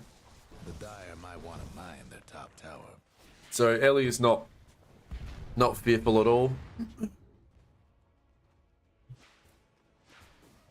In fact, they're just kind of dodging for now. They know the dragon form's been used, so perhaps they'll wait for that to run down, and then they will maybe make a smoke play and engage in their own way if they want to. The net worth is still pretty even.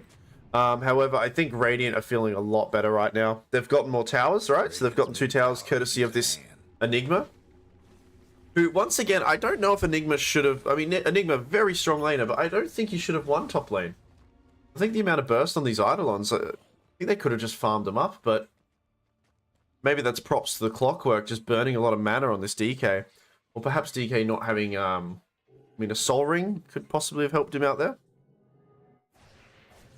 Okay, so DK form does run out. He will move down towards the south side of the map for a while. I wonder if Radiant, they know this, so they're going to perhaps, yeah, use this opportunity to push Dire out of their map, though there is a lot of deep vision, right? A lot of deep vision coming out from Dire. From Future, sorry.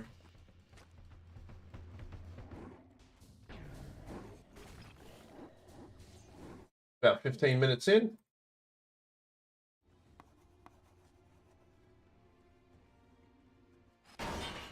Clockwork, ulti, connects onto Jimmy. Jimmy, probably going to go down here.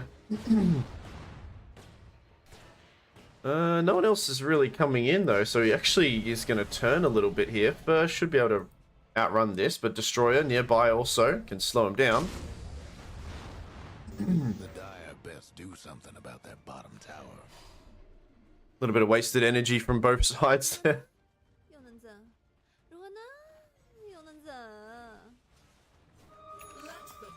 Okay, Arcane, looks like, yeah, she wants to go in, but there is the Ringmaster ready to save. He's going to hold it for now. He's got to be careful. I mean, this arena, if he gets stunned, okay, he will preemptively use the Escape Act, which does dodge a little bit of the damage, but not enough for it to deal a bit of a cripple there in that fight. I mean, they lose Phantasma, but I think it's better than losing Flow. Meanwhile, actually bottom, sorry, as we have a jump onto the Clockwork, and now Ellie in a lot of trouble. They utilize the power cogs from their own team, and they finally take down Ellie. 16 minutes in. It took a bit of time, but they managed to get a kill onto this this TA here. Much needed. A lot of net worth, a lot of gold going to the way of Future here.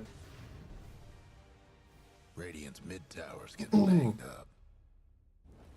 That is the that is the good thing. I think it's not so obvious, but it's a little bit subtle. Obviously, Dire, I think they have the capacity to go in and out of fights a little bit more. They just work around Elder Dragon form, right? That's the main spell they need to worry about. Obviously, they've got the Arena as well as the Scream, but these are pretty lower cooldowns, I think. You know, Radiant, they also have pretty low cooldowns on their ultis, but mostly, you know, the Black Hole is the one thing that you've got to be taking into consideration. Enigma's, you know, cooldown on that is quite large.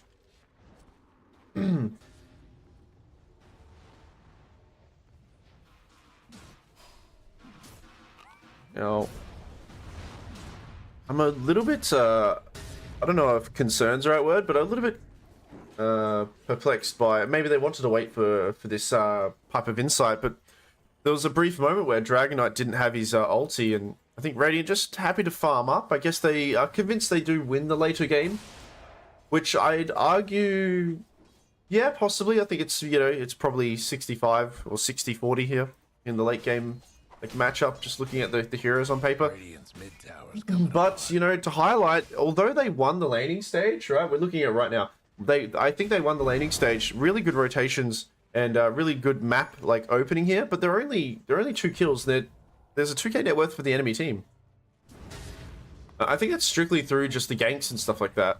They haven't done a lot, Radiant's right? bottom towers. And I guess that's because Fur needs to be the one to kind of hook shot and go in. And speaking of hook shots, he wants to go for it, but you're going to go up on the high ground of the enemy here and they actually lose the Ringmaster down bottom as DM blinks in. I mean, Destroyer nearby too, and okay, the fight does emerge out in this mid lane. There is a Black Hole available if he wants to use it on Enigma. He needs to close the distance with himself though. He might not have to use it. Double kill for Flow.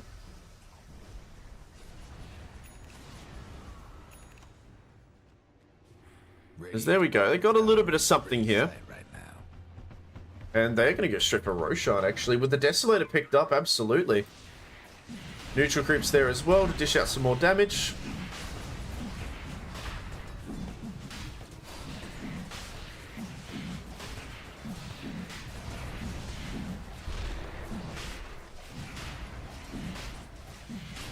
So Roshan, just before 19 minutes, will go down. Ellie will be the one to pick it up.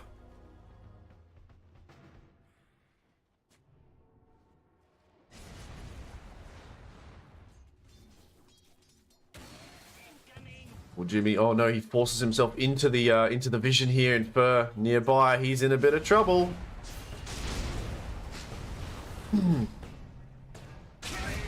As he does go down.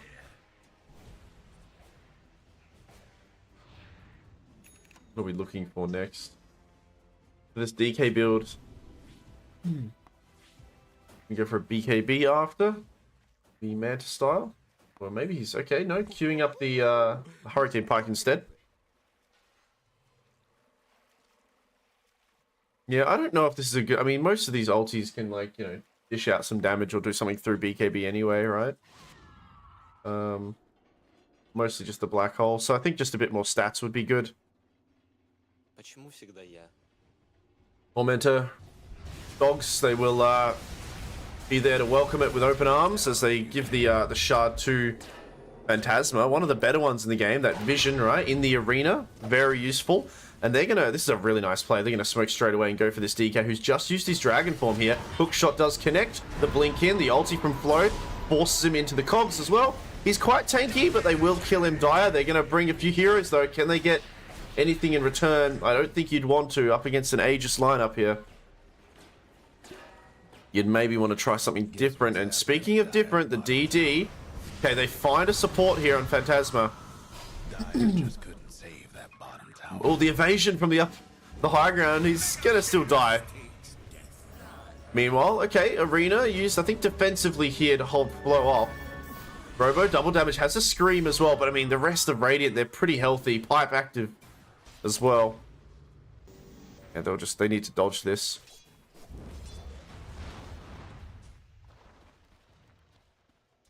As now it is a 2k net worth lead for Dogs. As they're going to establish themselves the bottom side of the map and pinch a XP from the Wisdom Shrine.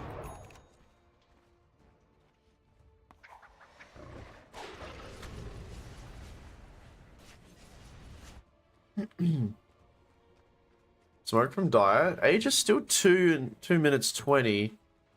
Radiant's I want to try to find someone alone here, but you know, you're going up on Stuffs here, who has got a pipe, okay, but well, with it on cooldown, they can really swiftly take him out. Clockwork has to force himself into a position to TP.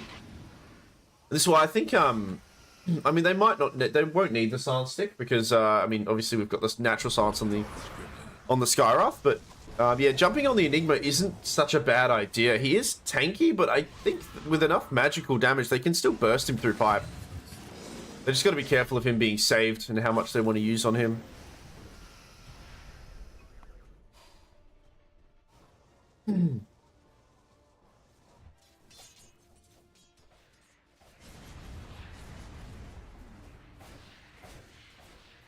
Two calls from Dog. The two highest net worth heroes in the game will be You know the drill. in this top lane, just shoving it a little bit. Aegis should expire soon. Yeah, about 1:17. Any key items coming out. Mars eventually will have a BKB.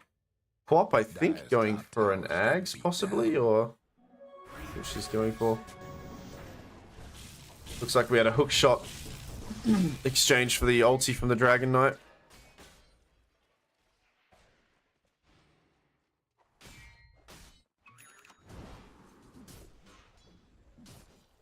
$45 seconds left on Aegis. 2k net worth. 23 minutes in. 6-13. As Radiant are still posturing themselves up here. This TA only died one time, so she's feeling pretty good right now. Has a blink, has a desolator. Gonna go for a bit of crits next eventually. Meanwhile, Enigma is gonna get his own BKB. We still haven't seen a black hole yet, but I dare say we'll probably see a pretty good one soon, as that BKB will help that out. Right, Ags on Quap. The Shadow Strike's very obnoxious, right? Pretty good to, you know, tick down the refraction, and like the TA probably won't really notice. It's one of those spells. Any ticking spell, obviously refraction, yeah, it doesn't really enjoy that, right? You don't quite notice how much it goes down. Okay, Aegis has expired. There's still a fresh BKB on her. As we're hitting a little bit of a stalemate right now, and, you know, on the theme of an equal slate, we have an equal net worth back. Or almost equal. So they, I mean, top is looking a little bit dicey here as Jimmy in deep enemy territory. Actually, there's a quick kill. I didn't notice that. A really swift kill onto the Quap. The Quap, sorry. She must have blinked in aggressively, I think. BKB used on SF to do that, though. Dire, I think they were waiting for the BKB on Mars. They have had it for a little bit now, but with the Quap death, it's going to delay another fight for a few moments.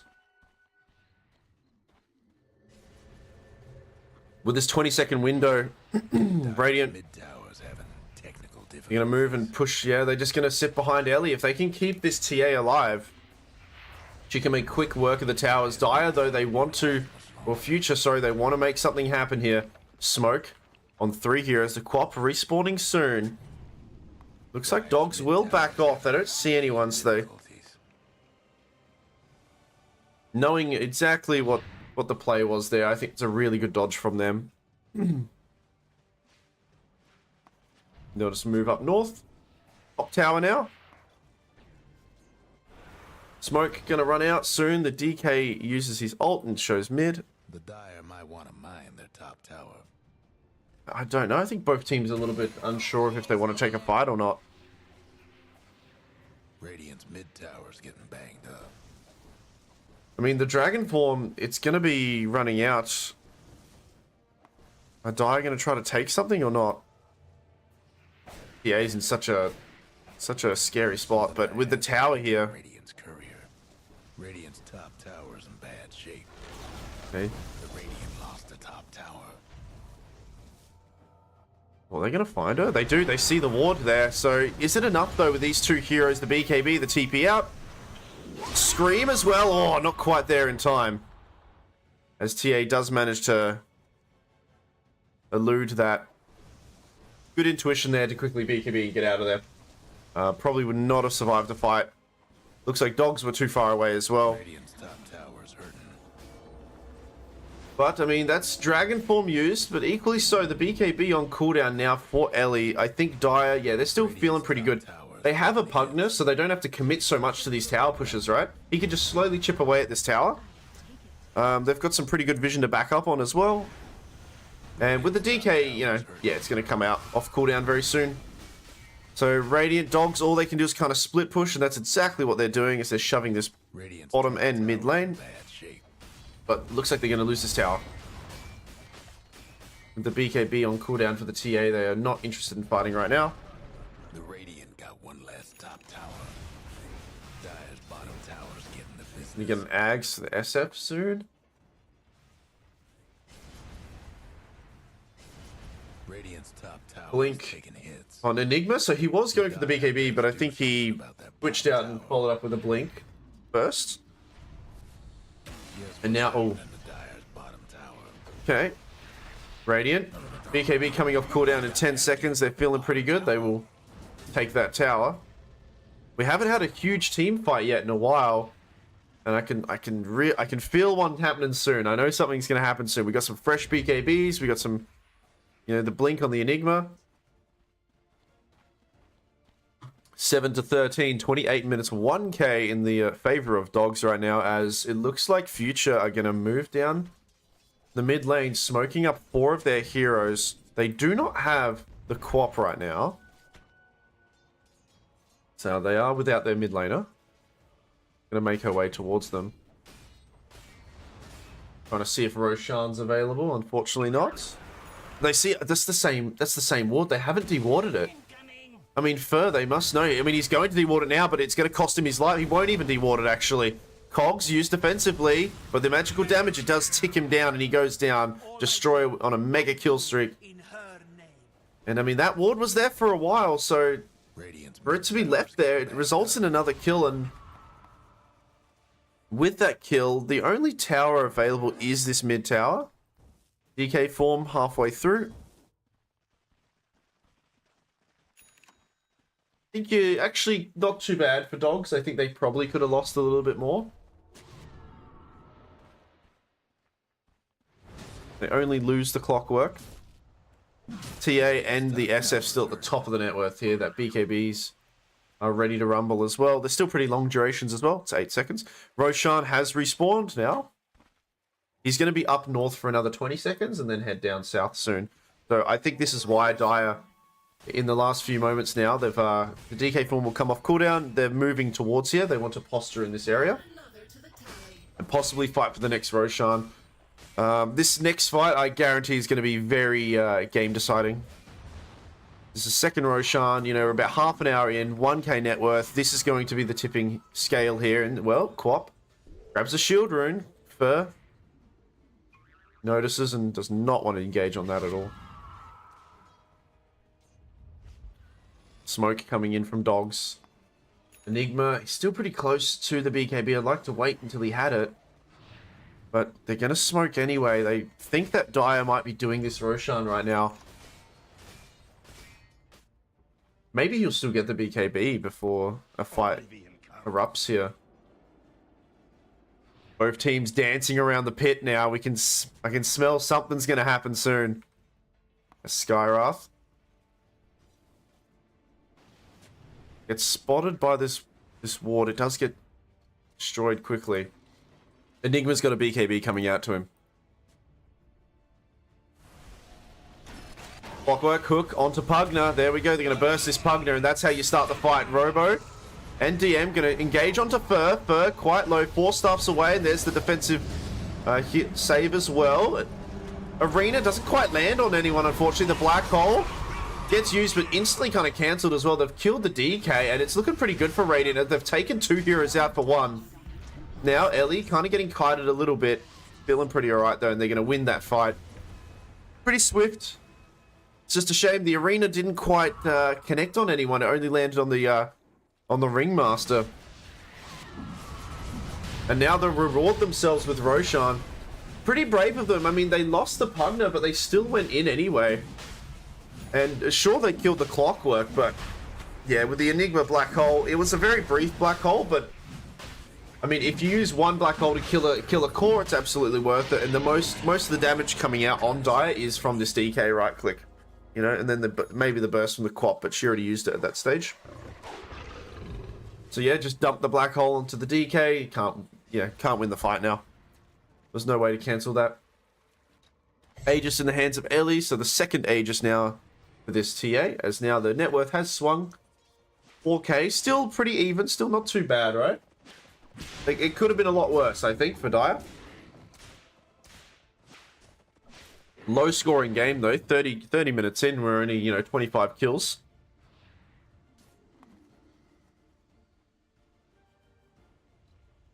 As now this mid tower should go down in a few right clicks.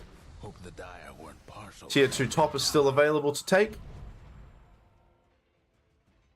And I think it's only going to get harder and harder. They don't have many ways of cancelling. They have no ways of cancelling a BKB Black Hole. Apart from just pure damage coming in. So they need to, I think they need to start finding this Enigma first.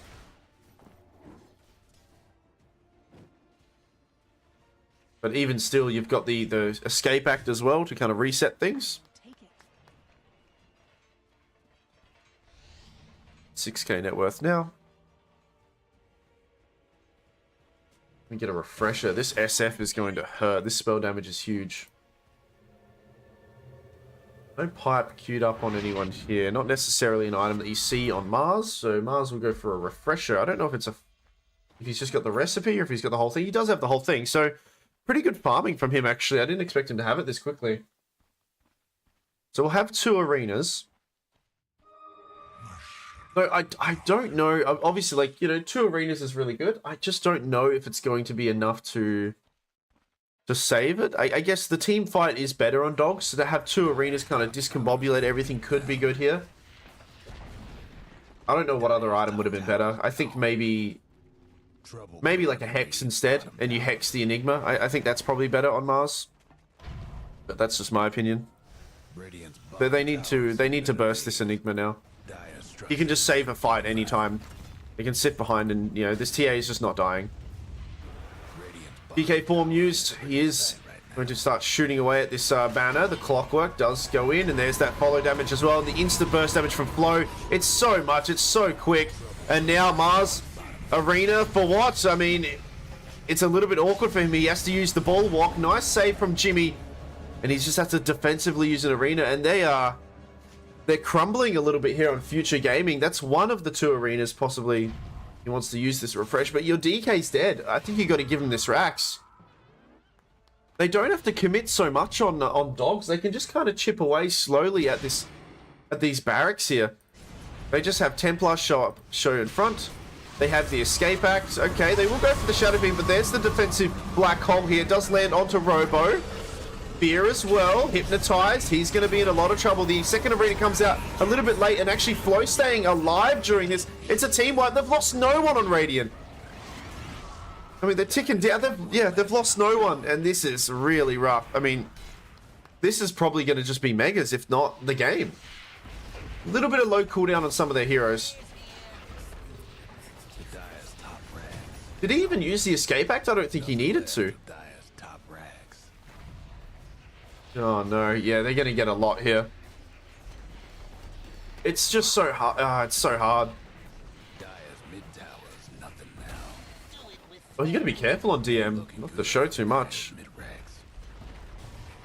He's just he's gone right on top of him here.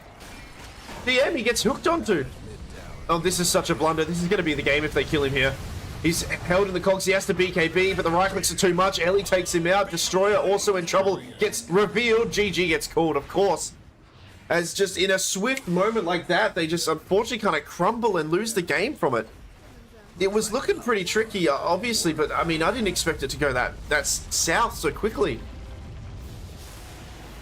Dogs take game one. The later the game went on, the harder it was to address this lineup here. They could just have the Tia out the front. The Enigma was ready with a black hole. The Escape Act was also there. The swiftness on the Shadow Fiend build. I mean, he had the Kaya and Yasha, so he could just, you know, instantly BKB and ulti. And, I mean, DK, yeah, he just showed for too long. He gets stunned by one hero, gets killed by the rest really quickly.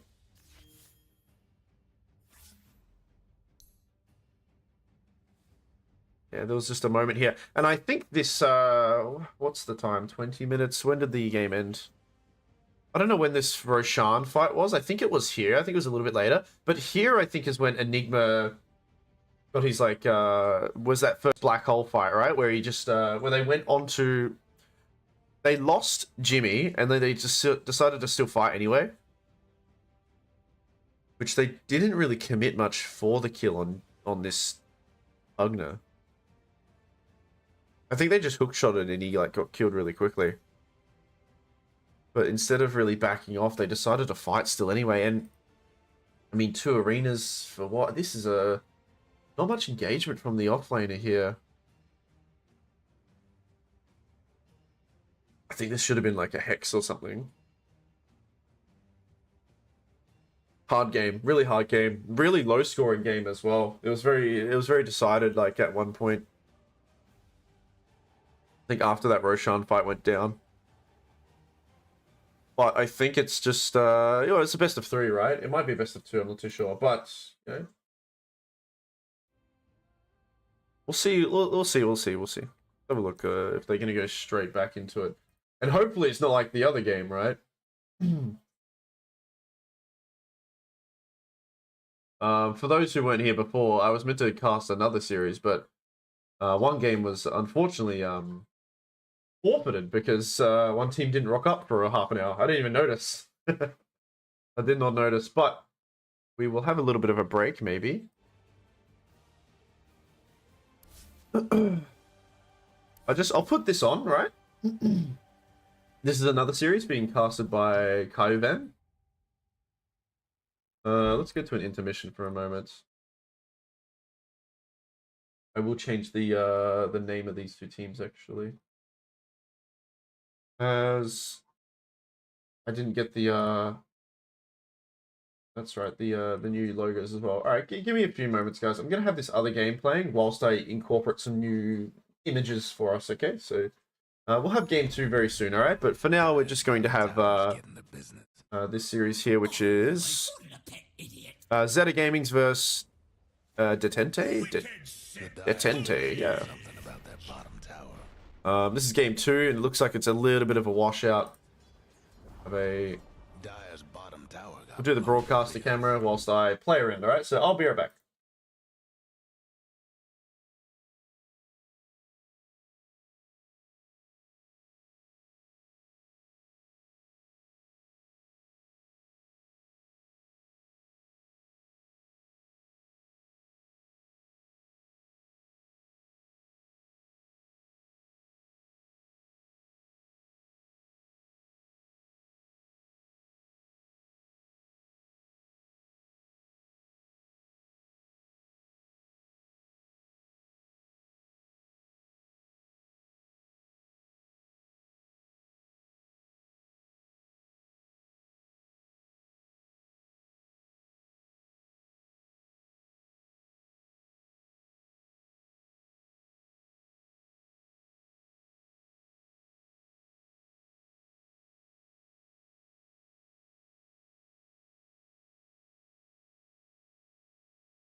Ooh, a very quick game here. I didn't expect that to happen. I was just trying to. I managed to get what I needed.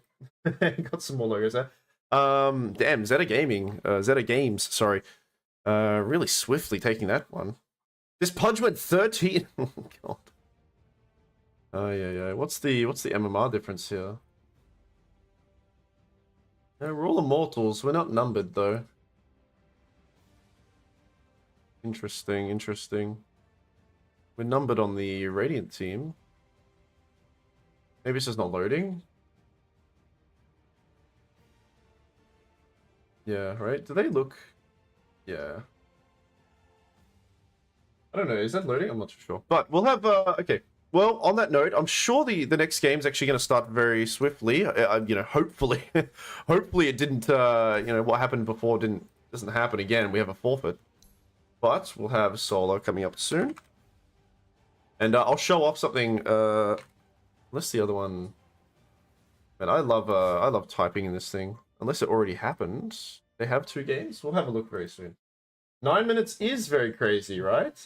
It's a 13-0 punch. They must have called it. I don't know. I wasn't actually watching. I was too busy doing some settings stuff.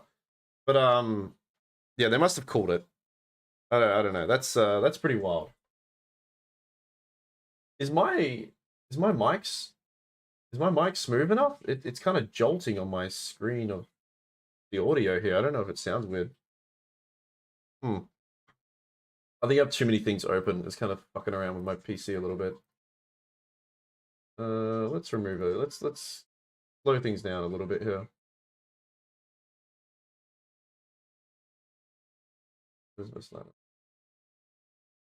This was a best of 2. Oh, okay. Chandogs. If we look at look on challenger mode, which at first I didn't really trust the website. I don't really know challenger mode that well, apart from people trying to scam me on it. But it's proving to be pretty good. Sounds fine to you? Okay, thank you, Dan. I appreciate that. I wasn't sure about your message. Sorry, I've been so busy lately and my head's all over the place. I wasn't sure if I actually owed someone money. I was like, I don't think I owe this guy money. You should have lied to me, Dan. You should have said, yeah, man, you owe me money. I would have sent you something. But you're not a bad guy, aren't you? Look at that. You're a great guy. Solar 4. I don't know if that's it for today. I'm going to check the Discord.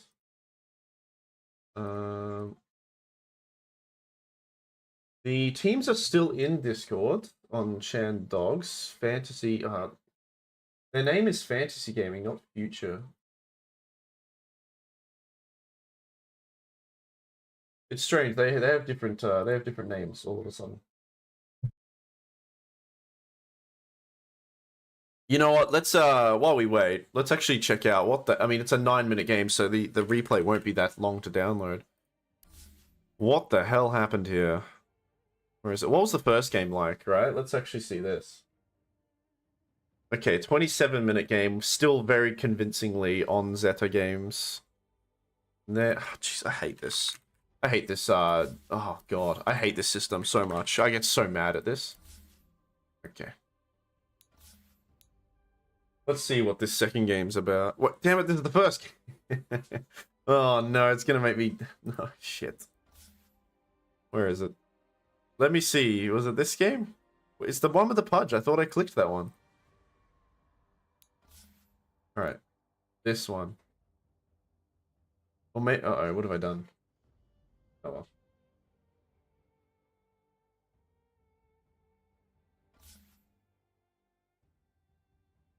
So this was the series I casted before. Now, the first game was forfeited. I didn't know that. But it was very much Rottweiler. Yeah, we're large and in charge of that game. We can watch the replay. Good. Only 9 minutes. Let's see what's the go here. Dyer's ban. Radiant's ban. Let's jump to the game and just see what the hell happened here. We'll go free camera. Places everyone. Does Pudge went 13-0? What position is he? Mid? Looks like a mid Pudge to me. Yeah. What the hell happened? I mean, 9 minutes? That's going to be over really quickly. Let's have a look. 30 seconds to showtime. By the time this is done, we'll go into the other laning stage, or the drafting stage, sorry. Game is on.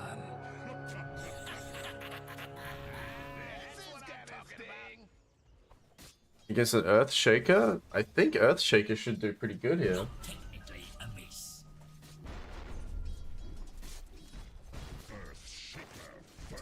Just hitting him heaps. I mean, with the amount of stats as well, actually. I mean, 4 Iron Branches. 670 HP to 800. Gets a hook on him. I reckon he'll land another hook soon, maybe. Oh god, he's really dancing around here.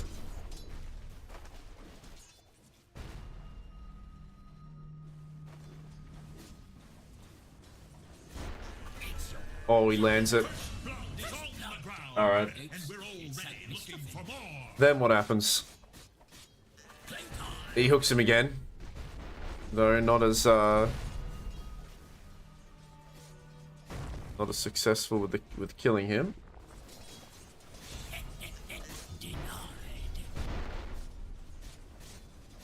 All right.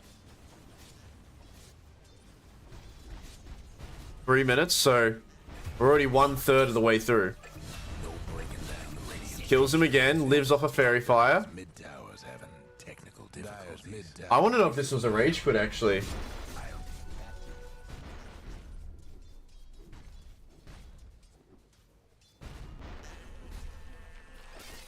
Gets an ulti. He's level 6 already. Okay. Yeah, gonna bring a centaur there to help out. Or not. Dire's mid All right. tower won't last much longer.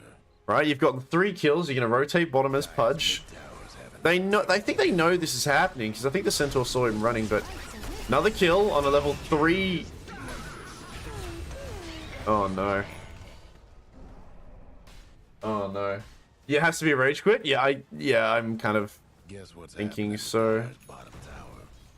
So just think right now, right? It's about 6 minutes. There's only 3 more minutes of this game. What are the other lanes looking like? Hugnan's 3-0 as well. So bottom's completely done as well. He just runs back down again. Why not? Hook, line, sinker, dead. There's a deep ward here as well. He so wants to go for this. And now they're bringing more heroes on Dire. They have to. Okay. Oh, even gets the kill on the creep as well. Tower's getting the business. So Pudge is 5-0. Still winnable, right? Oh, okay. 6-0. Oh dear. We have 2 minutes left, by the way. Guess what's happening to Dire's bottom Oh no, he just lets him hook him there. They've got a ward there. Lifesteal left alone a little bit. Save that bottom tower. Has to go for it. Yeah, this is a switch up build. He has to go for this because of how quick things are happening. Dire's mid tower could use a little help. Blink dagger already. Blink dead. Oh shit. Dire's mid tower won't 7-0. Uh-oh. All he has to do now is kill the enemy carry and it's confirmed victory for them. Steals a bit of... Yep, and look at this. This is exactly what's going to happen. He's going to come kill the enemy carry. Start with the Lich. Yep. Oh no! And that's the game. Where is he now? Mid. Kills the mid laner. Oh my god. Oh my god. Ultra kill. Yeah, give him the rampage. Oh, he's just feeding. Oh, no.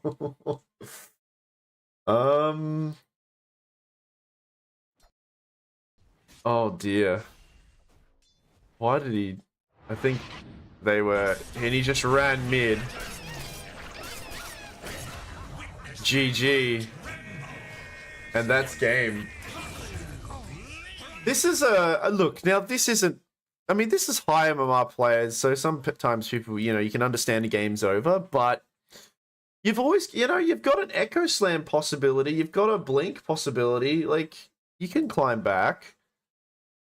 But this, I think, was a mentality thing. Like, this was just, unfortunately, just the morale getting crumbled there. All right, we need to quickly look for this other game. I need to... Oh, I totally went out of it by accident. I hate this damn system. I God forbid, I can't search. Anyway, yes. Now, check this out. Oh, please don't be... let me go live scene. Oops, that's starting soon. Never mind. Hello. Here I am. Now, hopefully this connects and works like it has been lately, and I... Please do not have missed out most of the draft. Based on how long it's taking, I think the draft hasn't actually quite started yet, which is good. Now, when do I have to leave? What is this? I have to leave in 2 hours. Okay. I can watch and cast a game in 2 hours. If it's a best of 3, maybe not. But that's a bit. I don't know. I don't know if those boys will be playing together again. Let's just say that. It was a rough game, man. And I guess because of game 1 going not so well either.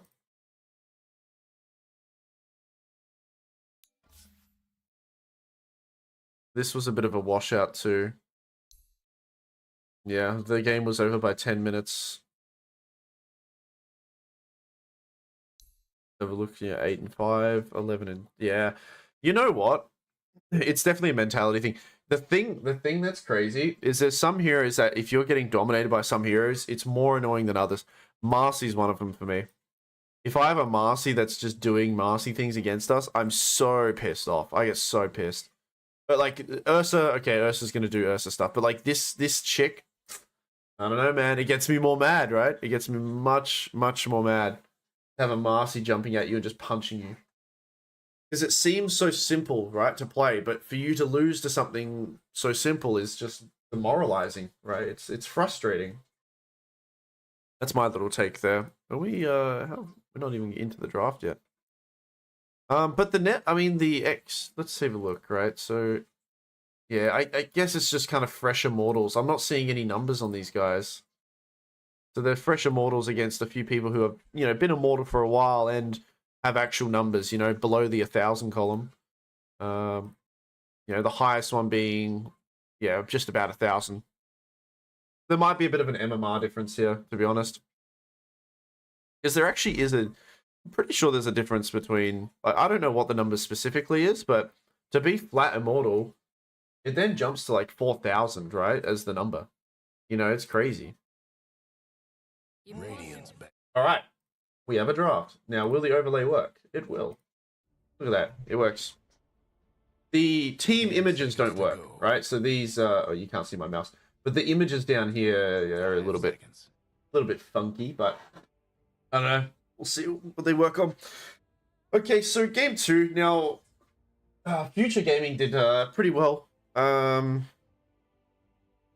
think that they might be the more experienced.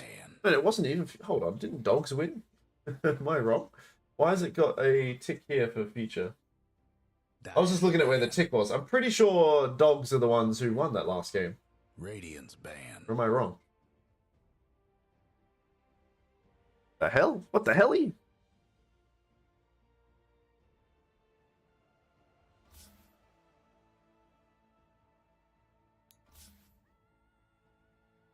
Yeah, okay. It's just bugged or incorrect. I thought I was going crazy. Alright, so yeah, that's right. They had the what did they have? They had the saves and stuff, right? They did what's it called? They did Ringmaster, they did Dyer's pick. Oh, speaking of, okay, Marcy. Lycan, they want to ban out the Enigma. Here, they had the Enigma last time. They don't want to verse it, I guess. Radiant's banned. Quap. I'll go back for the Quap. I think Robo did pretty good on Quap that last game. Radiant's banned. I think they really, on Future, they make their win condition very much related to the offlaner, I think. And I guess the Mars last game was okay. The performance was just, I think there's a little bit of nerves, maybe. 10 seconds to go. Unfortunately, the arenas were okay. There was just one fight. In the one fight that mattered, unfortunately, he only arenaed a support hero who dodged the spear anyway. Right, so yeah, it just seemed like both teams very. It was a bit of a passive game, I guess. There wasn't so much killing going on, but it was just one fight is all that it needed to kind of determine who would win. And from there, they had an Enigma BKB Black Hole ready to play with. They had a save on the Ringmaster as well, so it was just really hard. They could just initiate onto the DK and kill him. Actually, ban out the Pugner this time. Chandogs.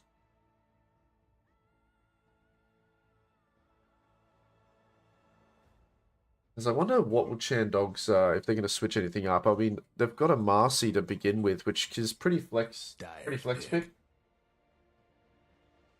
Often you see Marcy paired up with like either, I mean, sometimes you see it with Io, sometimes you see it with like a Tusk or something, or somebody else can kind of like engage as well and just, you know, get on top of somebody in the lane. Generally, you pick Marcy to definitely to win the lane, right? 10 seconds. Whatever to lane go. Marcy's in, they're killing someone. So with it being picked pretty early, I wonder what they can do to help out. They will go for a clock themselves on future. I think this is a pretty good kind of resetter against Marcy, right? Obviously, when she get the BKB, it will be a little bit different, but you know, her to try to jump in, it's a little bit more difficult.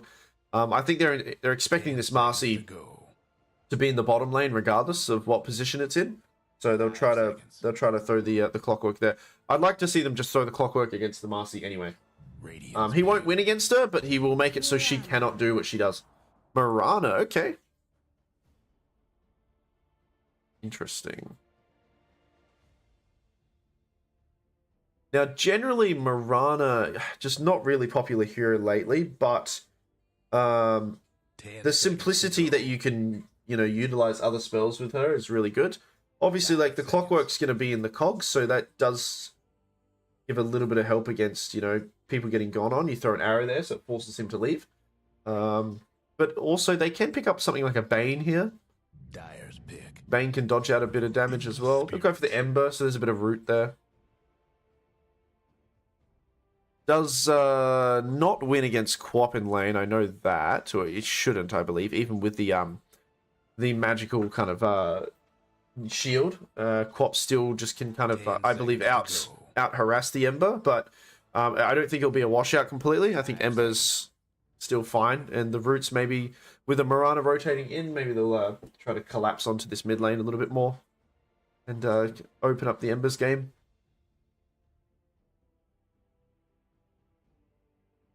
Dyer's pick. Okay, Vlada as well. Okay.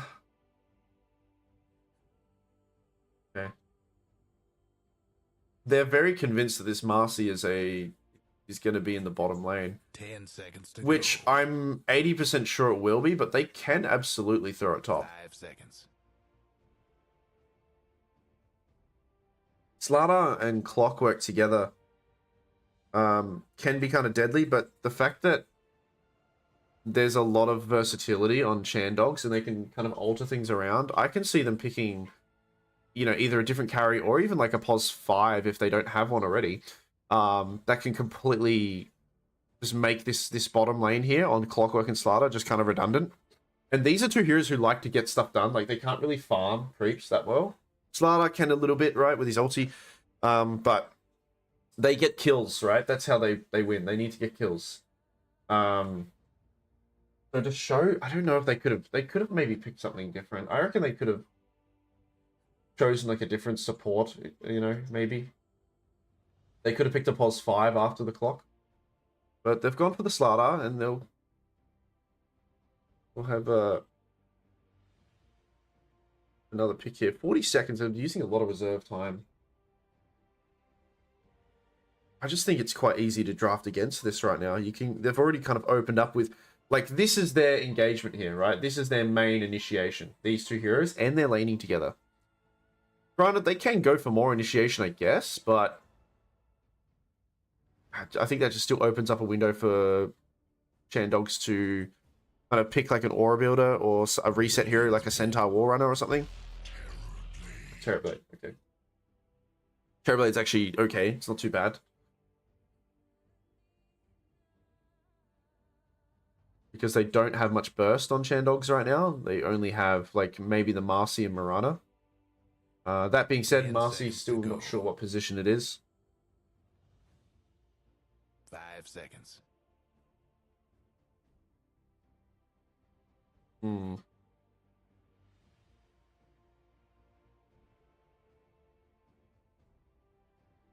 Radiant's ban. Okay, so this is, yeah, I mean, I think this is fine. this is that reset here I was talking about. They know what the initiation is on Dire, on Future Gaming, so Darkseer is actually a pretty decent pick here.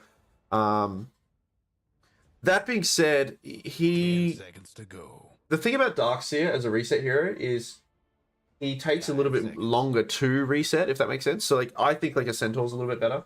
Or like even a Tide is pretty good too, right? They're just kind of AoE kind of like spell.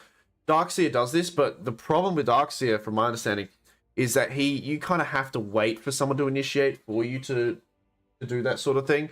There's a lot of offlaner heroes who can kind of reset a fight a little bit faster than him.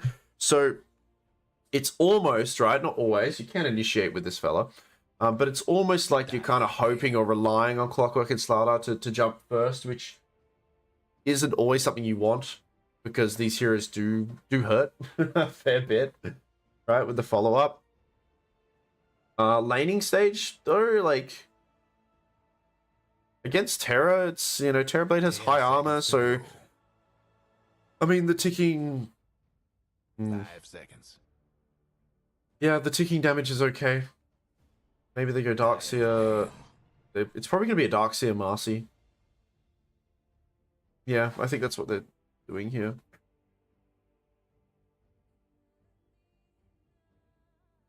You just kind of throw the person back and just have heaps of ticking damage from the Iron Shell go off. 10 seconds to go. But does this mean Future is getting a pos 5 as their last pick? That's kind of interesting, right?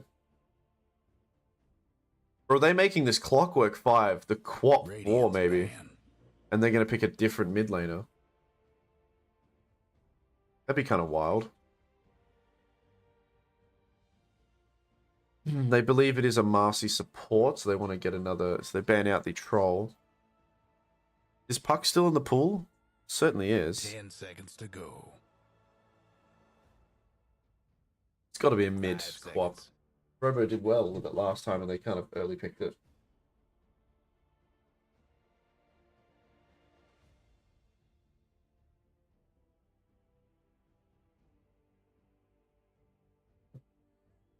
We'll think about it a little bit on Chandogs. It's gonna be interesting if they'll pick a pulse 5 last. I think they just pick a what they've got. I think they pick some sort of hero that can save from a distance, some sort of for Future, sorry. You know what? I'd actually really like to see a what's his name? The ink Radiant's pick. I'm blanking out a little bit. Grimstroke. Grimstroke would be kind of cool. Right? Holds both like the Darkseer and the Mirage. Like the ulti is just useful, like not just for you know, double spells, but just by holding people down. Darkseer, they're actually very mobile on dogs. I think they're very mobile, 5 right? seconds. Regardless of the jump that they're gonna have a blink dagger, they're gonna have a clockwork ulti as well. They've got a little bit too. Chandogs can move around too a little bit. 20 seconds for their last pick. Dyer's They can go like Abaddon, they can go Wraith King, they'll go TA, if TA's still there, sure. Yeah, try going on TA again. They let it go through, that's insane. I think they've got a little bit more kill potential on TA this game. Just because of the physical 10 brute force that they seconds to have. go. 5 seconds.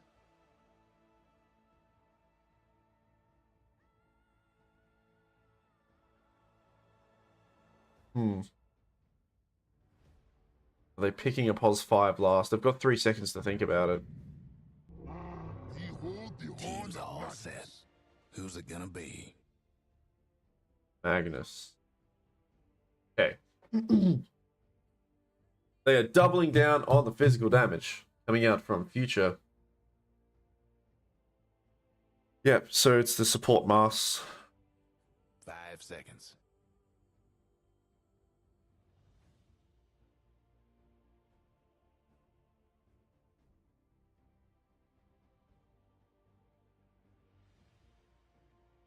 Oh, okay.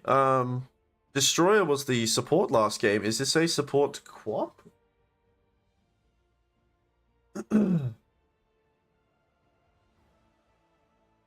And this Magnus might... No, it's this mid Slardar. Oh, okay, okay.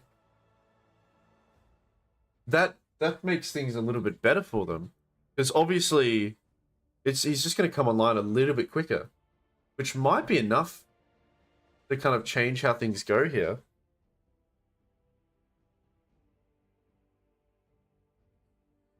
The Darkseer pick is pretty decent, though. Oh, I mean, it's just all, you know, this game is all about whoever can react quicker, you know? Will they have enough damage on Dire to kill people before Radiant can respond? I think the longer the fight goes, the better it is. The longer the fight goes, the better it is for Radiant. I'm fairly certain. Let's have a look. Nope, that's not what I want. I need to get my command ready.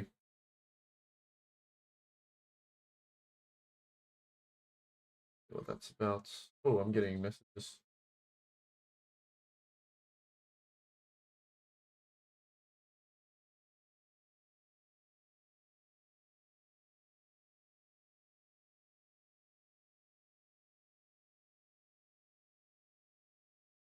Um.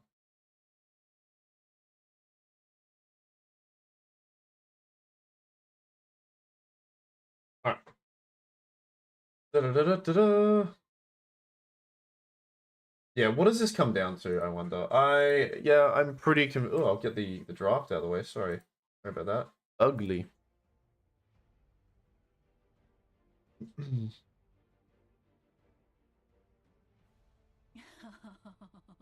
Bit of a disconnect? Bit of a pause. Yeah, I don't know. Can Radiant respond in time? Is my question. Dire have a lot of, like, run-at-you physical damage. Like, a lot. I'd really like to see this Darkseer grab a Crimson Guard this game, but he will queue up the Dominator instead. Maybe the Crimson wouldn't help, but, you know, just you need a... Like, you definitely need Force Staffs, and you need Force Staffs and you need Solar Crests this game on a Radiant. They have a lot of physical burst. The beneficial thing about Radiant's draft is obviously they're a little bit mobile as well, and they can react. Also, the Mirana, right, at level 15 with the evasion for the Moonlight, that's going to be extremely beneficial for them. Because if you think about it, this lineup on Radiant, they're not getting a Radiance, okay? So there's going to be no AoE kind of like mischance from these physical damage heroes. And I guess my next bet would be, okay, just build auras then, right? You build auras. But Darkseer, I mean, I understand the Helm of the Dominator. It's very popular right now. It helps you farm as well. But if he doesn't get a Crimson, or if none of these supports get... I mean, Marcy doesn't often get actual support items. Marcy often kind of tries to transition into a core herself. Yeah, I'd like to see Force Staffs. I'd like to see Solar Crests. But... possibly, you know, depending on how the laning stage goes, they might not need it, right? They might come out on top. Meanwhile, for Dire, I mean, their game is pretty simple. If they can come out evenly in the lanes and get Blink Daggers on, you know, the majority of the heroes that need it, they can burst anyone. You know, despite the... they need to go in and out. That's what they need to do. Quicker fights for Dire, shorter fights, longer fights for Radiant, I think, because of the Templar. Never give up. Never give up. See, that's correct. I agree. Never give up. Never give up. What does this mean? Quick, somebody translate Spanish. There's something about admin, I don't know.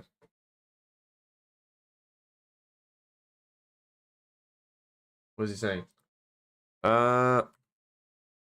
Quanto. How much time, I think he's asking. God, damn it. What is he saying? We're gonna learn some Spanish here. Tempo. Tango admin. How much time have I been? How long have I been? What does that mean? Maybe they're asking how much time they have to pause. Is there something that's happened? Okay, this is the reason, right? Me, TB, no. The estar sin su comida. My TV can't be without your food. What? What does that mean? This is fun. What is he saying now? Yale. Did you... I hope I'm not saying anything inappropriate. Enter there. Rappy. I already told him to block his Rappy account. What? Well, you know what? Well, I don't know what this means. I don't know what he's saying. I should have done it in front of you so you could see the translate, but you know.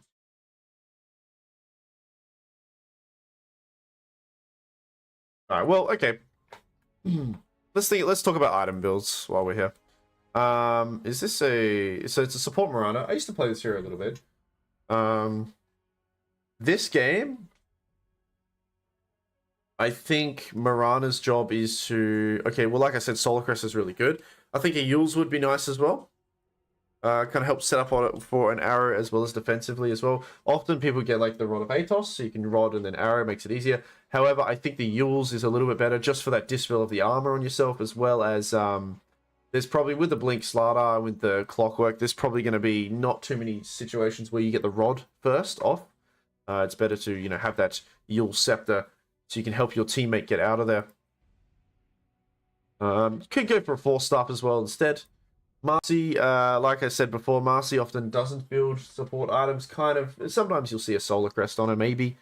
But we'll see what happens with Marcy. I've seen Marcy players just kind of build a little bit more selfishly. But I think this is a POS 5. I might be wrong. We'll see who they throw down here. What would be better?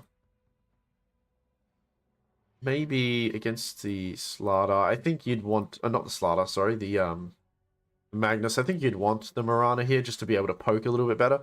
Because it's most likely going to be 2 melee heroes down here. The Clock and the thing, but... for sure.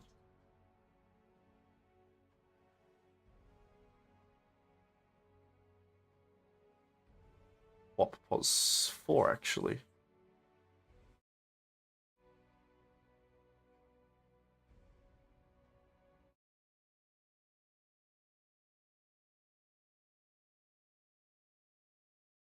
See what he's saying.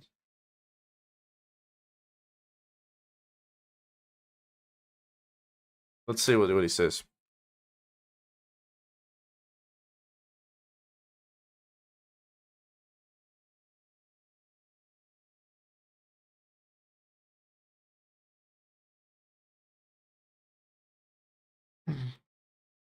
I have no idea what this is. Am I not writing it correctly? Hyperobesidad extrema on essa.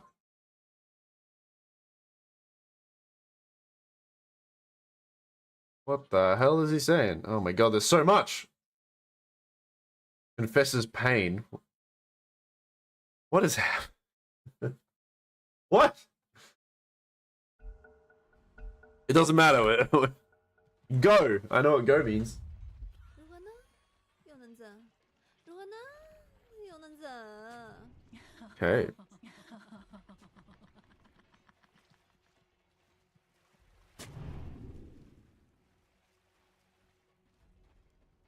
Future with a bit of a wrap around here.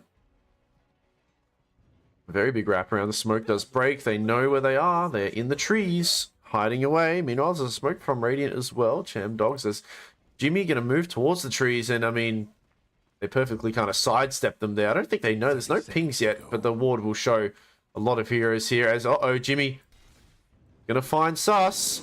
Does cogs him in. He gets moved, but he will quickly make it in between those other two.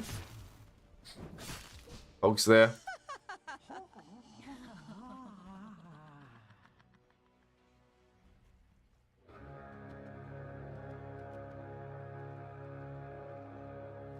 They're still going to fight for it? Nah.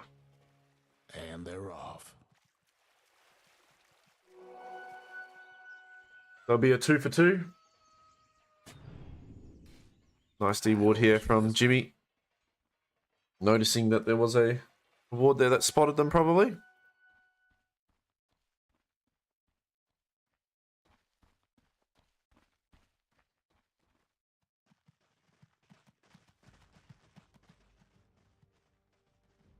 Okay. Now, Mirana against Quap.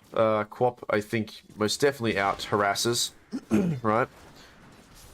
We'll see. We'll have a look at what goes on here. The ticking damage is quite a nuisance. And 700 HP to about 700, yeah. 670. Might be a little bit more even than I thought.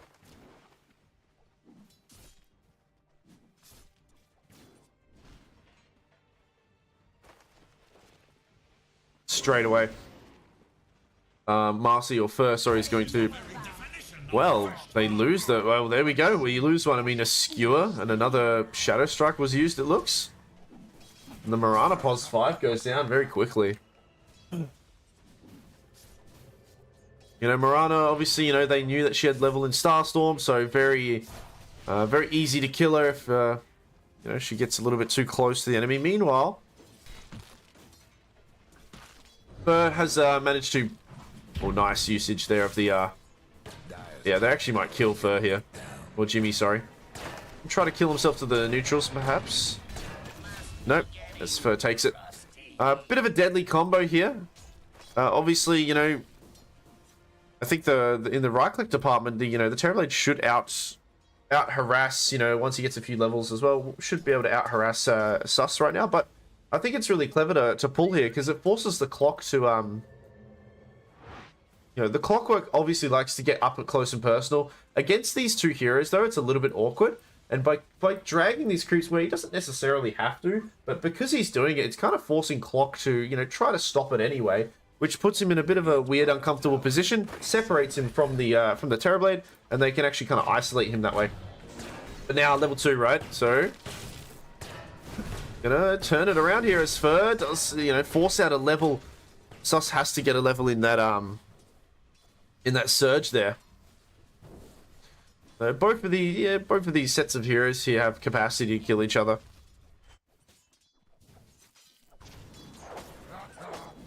Meanwhile, bottom. Have those 3 minutes soon.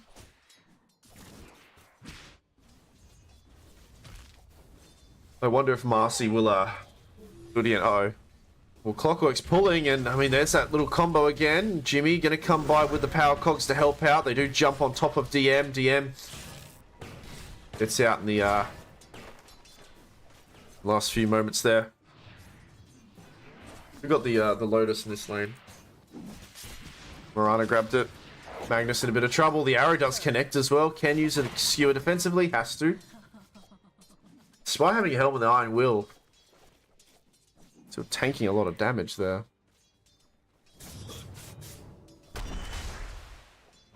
Low on Robo. Now, I haven't really spoken about this lane, but Slardar mid is always, you know, one-on-one against Slardar is always very obnoxiously frustrating with, you know, the levels in Bastion Deep. I'm surprised why he got Guardian Sprint, though.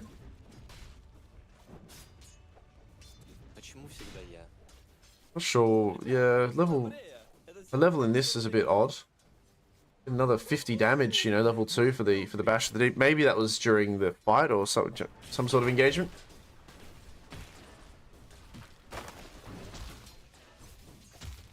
This is going to be a little bit hard. These iron shells are very annoying. Going through all the armor. Dishing out a lot of magical damage. It was not luck, but skill. Boost the quap down bottom. I mean, I know it's only 4 minutes in, right? We're not even 5 minutes in, but I mean, a lot of these lanes are looking like they could go either way for both teams here, right? We've had some kills on each side. We've had some, you know, pretty close engagements as well of just, you know, right-clicking each other down. 3 levels in Slither and Crush.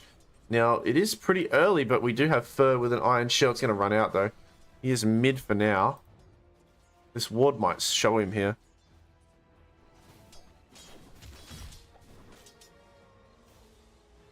It's going to TP, but head straight back to top. Unfortunately. A soldier's fortune. Maybe thinking about doing something, but... However, just like last game and just like the previous series before, you know, it's another TA game where TA doesn't seem to be in any hot water at all, right? There's not much pressure that's going to be had here with a Quap or a Magnus.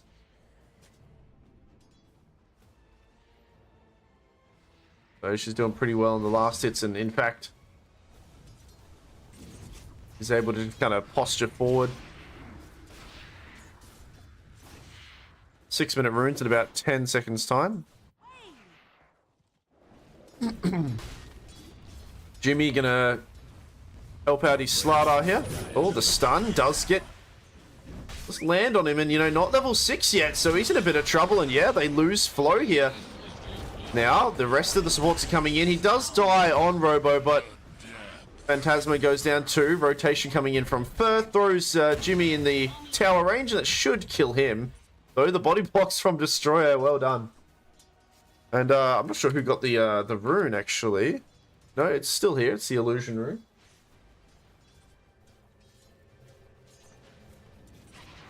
There's a better logo animation on the drive now. Oh, cool, cool, cool. Is that for the drafting, or oh, is he gonna?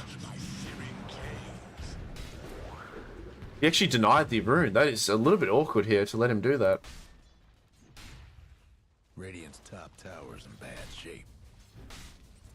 3 for 3, 7 minutes approaching soon, so we'll have those XP shrines come up momentarily. Magnus is gonna grab his one. Or the one you have on the right. Oh, okay. I'll have a look. Let me have a look. Maybe I can grab it now, huh?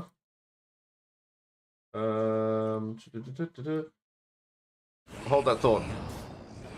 Hello, Robo. Both mid laners in a bit of trouble here as the stun. I mean, level 3 on the stun. It does do level 4 on the stun. Sorry, it does a lot of damage, and Phantasma will go down as well. They're using a bit of resources here, but this is a really nice start for this mid Slardar, right? 2, 1, and 2. And we'll have a look at the net worth now as, unfortunately, the Ember Spirit. I mean, this pick on the Slardar, I said it was aggressive. I thought it was the offlaner. But for them to throw it mid, it has really kind of taken over this mid lane. Now, uh-oh. Sus. Gonna tick down here. Blood Grenade. Jimmy tosses that grenade towards him. And now Fur came in to help out, but it's too little too late for him as well, as it's a double kill for Jimmy as Destroyer. Thinking about doing a little bit more here. Alright, maybe we got a bit of breathing room now. Let's have a look for this on the drive. Do I have to re-download it? I downloaded it before. How much of... How was the match between Euro and Rottweilers? The match between those two was a little bit more one-sided than I'd like to have been. Rottweilers were just, yeah, pretty much in charge of the game throughout most of it. It was still a really good game. Arrow comes in, doesn't land on anything, and they lose Robo. Destroyer, no leap yet. Does have it, but the Star Storms do follow. Yeah, it was a good game. No, it was a really good series, but it was a little bit more one-sided. Rottweilers just came out swinging. They were ready to go. I didn't know that the first game was forfeited, unfortunately, because of the late arrival. Uh-oh, DM in an interesting spot here. Has no Sunder right now. I guess there must have been a fight going up top, and he is in a lot of trouble. Yeah, they'll use the wall. They'll take him out. This is a much more... Oh, Arrow doesn't quite connect, but they have Invis. However, with the ulti from Slardar, he can reveal a few heroes, and they're going to trap a few more now. As unfortunately, I mean, Jimmy... Good use of the cogs. I was saying it, man. This a pretty aggressive run at you lineup from Dire. Radiant, they really need these 4-stars. They really need these Solar Crests this game. They can just keep their heroes alive long enough. The longer the fight goes, the better it is for them. And there's no off button here. There's just fight after fight. The hook shot is available onto Flo if they want to. He's gonna go towards Fur instead. Slardar, no blink, but he can jump in if he wants to. The Scream does connect onto the Ember Spirit. 2 leaps still available. Ooh, manages to just dodge it.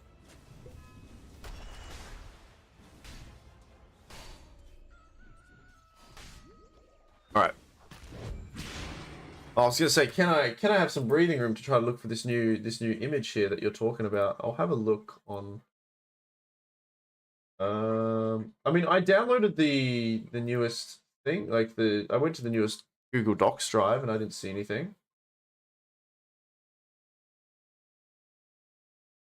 In the public one? Fights going on. I'm not too sure where this new overlay is that you're talking about.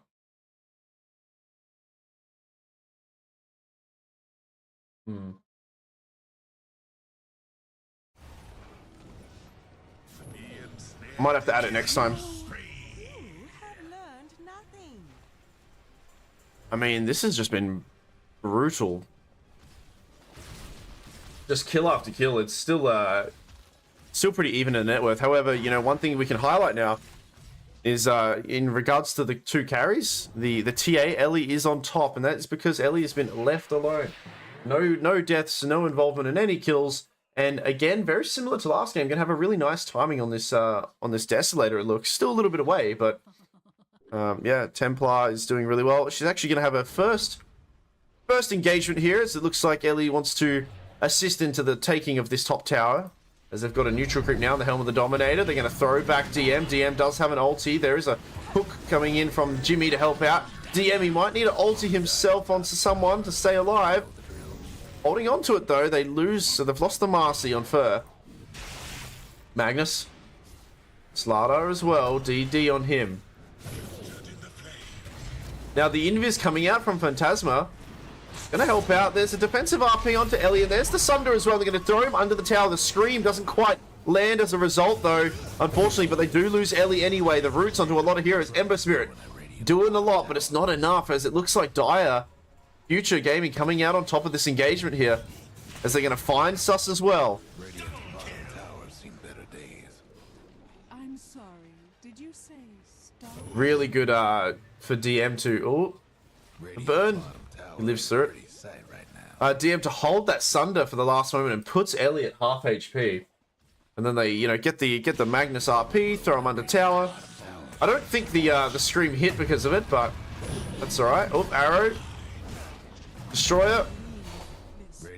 We'll go down. Both teams playing very aggressively here. Flow out of mana now.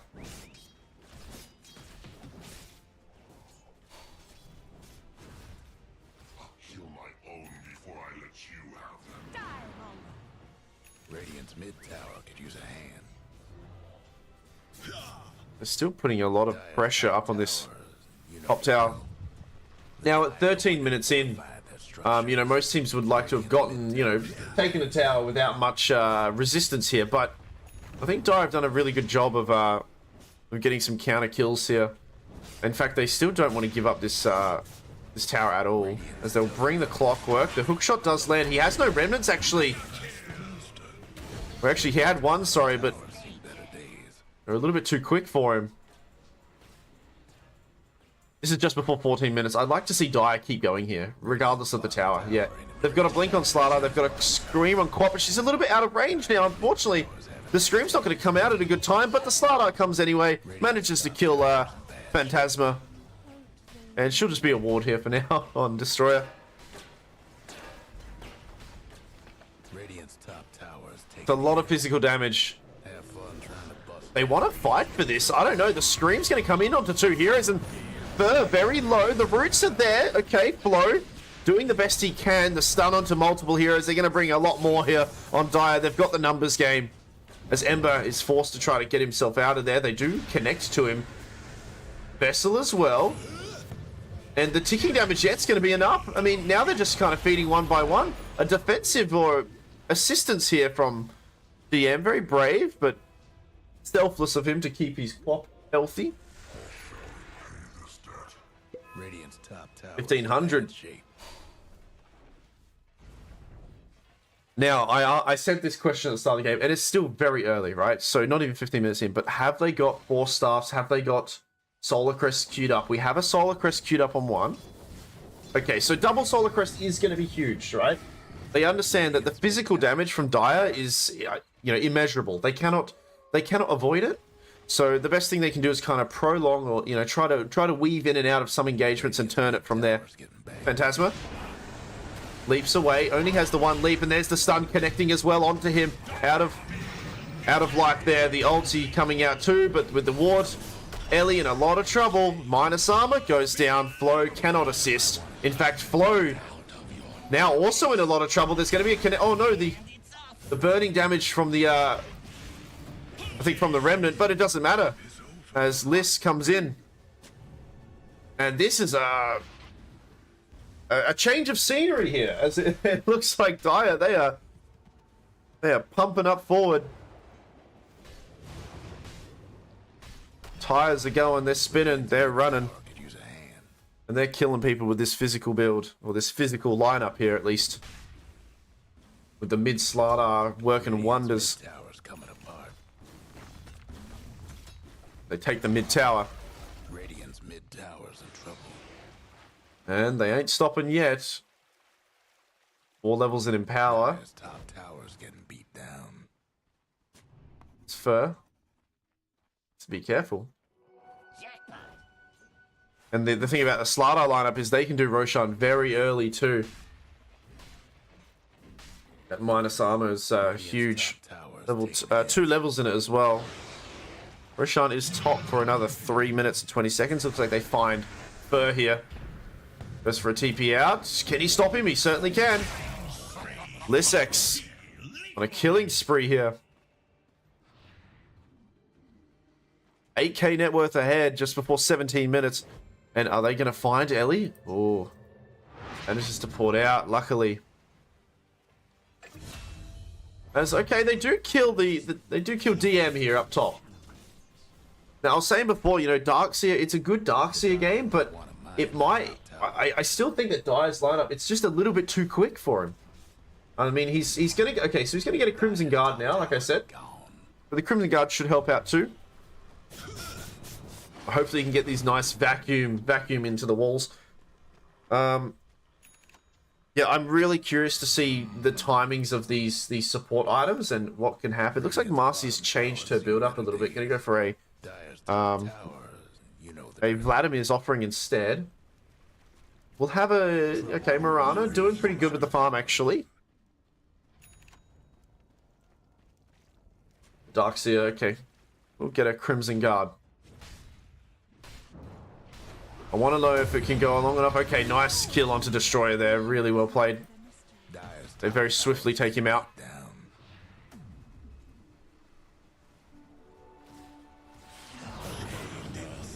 Root onto 2. Blade Mail, Shield Rune as well. Arrow doesn't quite connect onto anyone. RP, okay. RP, stun, drag, back, gone. Blow bites the dust. Again, this 1 in 7 on the Ember. The Dire might want to mine their top tower. No levels in the Flame Guard. I can understand wanting Searing Chains to help out with the arrows, right? But I haven't seen too many, you know, too many Searing Chains into arrows yet.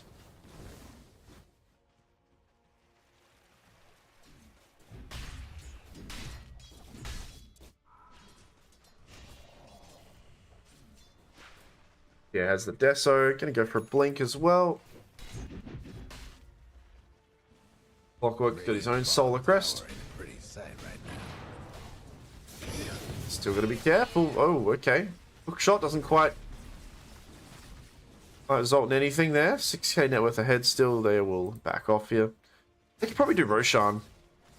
Like, they might be waiting for it to go bottom because it's only 40 seconds. Can probably do Roche if they want to. We'll have the Crimson Guard on its way here.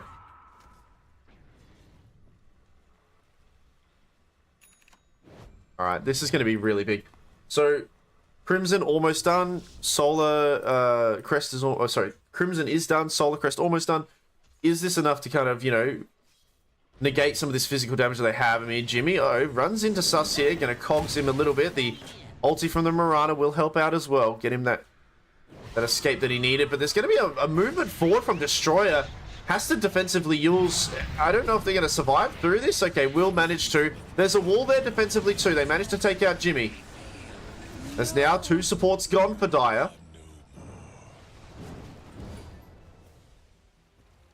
Oh, Slardar. There's that root and the arrow.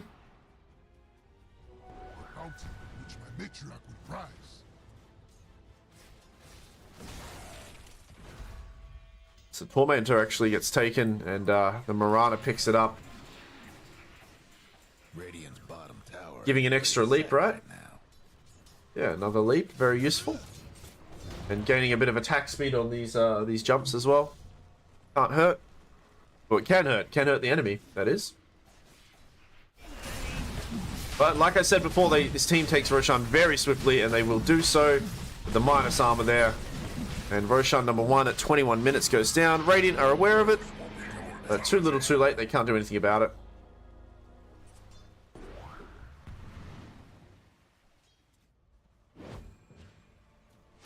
As... Ooh.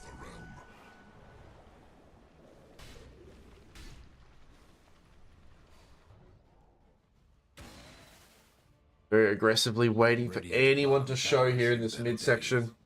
Dire's top tower. You know the drill. Magnus wants to go for it. Preemptively uses the Crimson on the One of them bottom Ember here. towers. The Dire might want to mine their top tower. Bottom tower goes down. We're 21 minutes in. It's... I mean, despite having Aegis, I don't know about... You know, this is a little bit early to go here. They could probably catch someone out, though. If they do... RP, stun as well. Is it enough? The hook shot also, but it doesn't quite connect, actually. So he manages to reset on Flow. But the ticking damage is a lot. He manages to actually heal up through this. The scream from the Quap finishes it off, though. The wall, it's pretty big. The ulti coming out from DM to reset himself. Slardar jumps in again. They've only lost... It's been 2 for nothing, actually. As Quap manages to live through that. Dire's mid tower won't last much longer. And I mean, they have some items to help out, but it didn't seem to really matter too much here. I still think this is very brave of Dire to try, but with 2 heroes dead, you might as well poke a little bit. Magnus attempt, doesn't quite hit though, but the arrow does. Terrorblade meta's gonna run out. They should probably back off now. They will do so.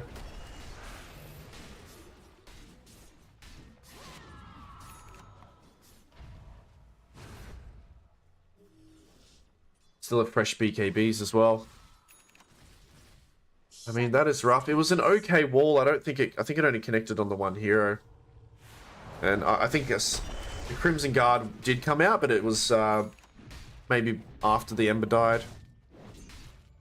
Mirana's actually altered the whole team. They know... Okay, if they can kill DM twice here, this is really big. He has no friends nearby. He is in a lot of trouble. There's going to be TPs. He does force himself a little bit. Clockwork might have to jump in here to help out. He's going to have to. He will, and he does tank the arrow. Get down, Mr. President, says Jimmy. Jimmy also staying alive, actually, for a brief period of time. He lives through most of this. He might burn down to the right clicks of Flow. No, he manages to get out of there. Meanwhile, can't say the same about Destroyer. He goes down. Radiant looking pretty good right now. If they could just get DM out of there, it's still pretty good. But they stuck around wanting to fight. And I mean, the wall, yeah, they're still probably going to kill this guy. No? Maybe? He has to turn with meta. Okay, Fur does go down to, I think, an illusion, actually. Ellie does pick off the clock.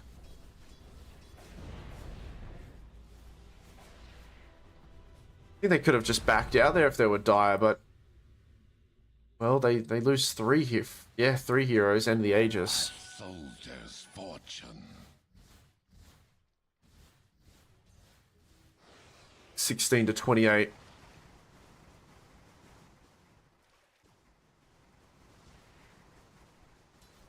And Marcy will still get a solar crest herself. Still be nice to get a 4-star here and there, but Radiant's Robo? mid tower could use a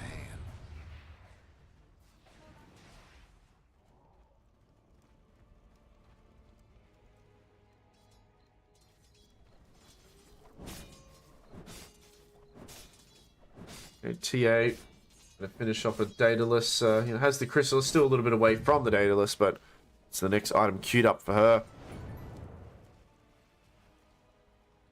Yep, still got the. I think these 2 BKBs are still pretty high on usage, right? On its uptime. I think it's just the Magnus that got used last time. Anyone on Radiant have a? No. I don't think many people on Radiant need a BKB, obviously, because a lot of this is physical damage, so Dire's mid tower. BKB doesn't necessarily help with that. 如何呢？又能怎？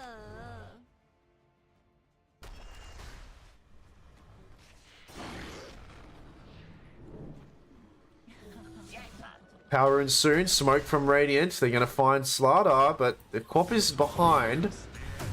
The BKBs, he just turns around. Wants to go on a Fur. Pretty speedy, though. Stun. There it is. Clockwork connects onto Flow. The arrow, the burst damage, actually, they managed to kill Destroyer very quickly as Magnus does get an RP, and they lose the mid laner for the POS 4, but now Robo goes down as well. As it looks like a very nice wall from Sus here, and he's going to try to cut off a few more people.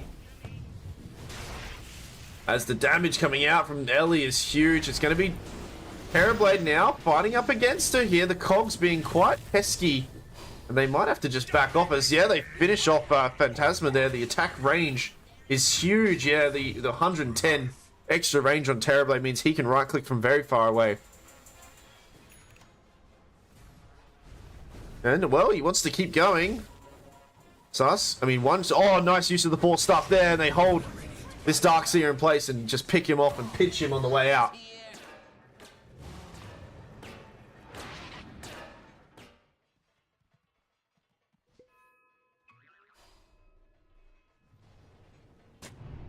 TB at the top of the net worth here. He's going to have a lot more stats as well to play around with. This Scardy's going to be huge for him.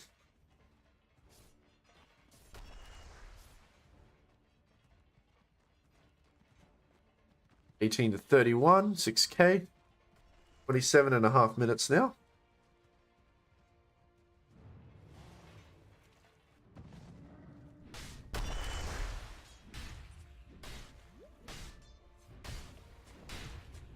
Oh, Radiant, they're going for a warding mission.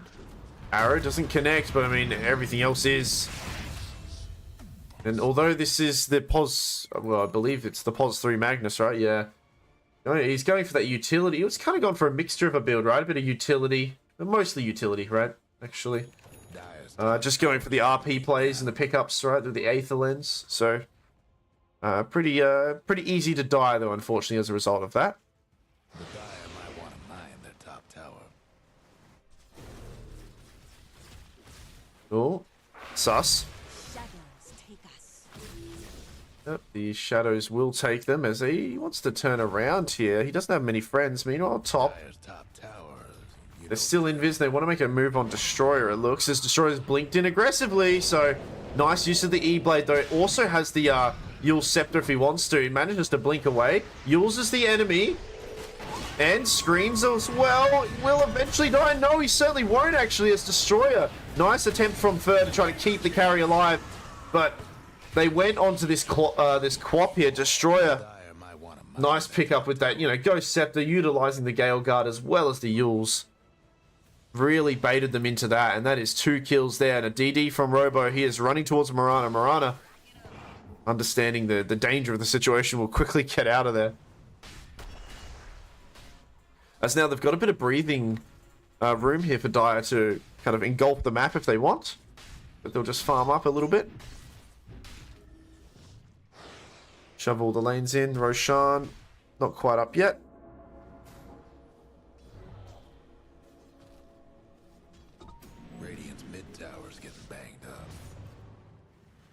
structures must have been fortified. It's going to play for Roche, it looks like. But we'll go bottom when it spawns. Radiant's mid tower ain't doing so good.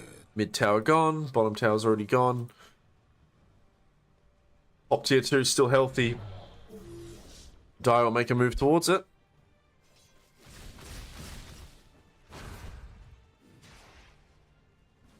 Radiant's top tower's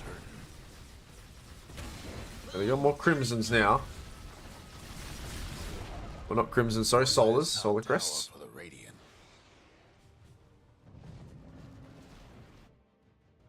Roshan gonna spawn very soon.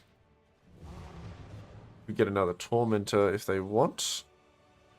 Go through the portal and do that.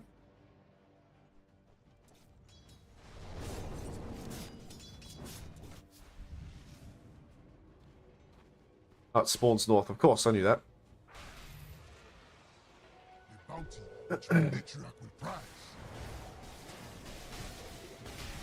As they make short work of the tormentor. Quap grabs that with the Sonic Boom, really strong against Ember Spirit, right? And people, not even Ember Spirit, just people at Ember and the Darkseer, right? As well as the Mirana, just that silence. Meanwhile, Radiant with a really swift approach towards Roshan. They want to get it, but Dire do not want to give this to them.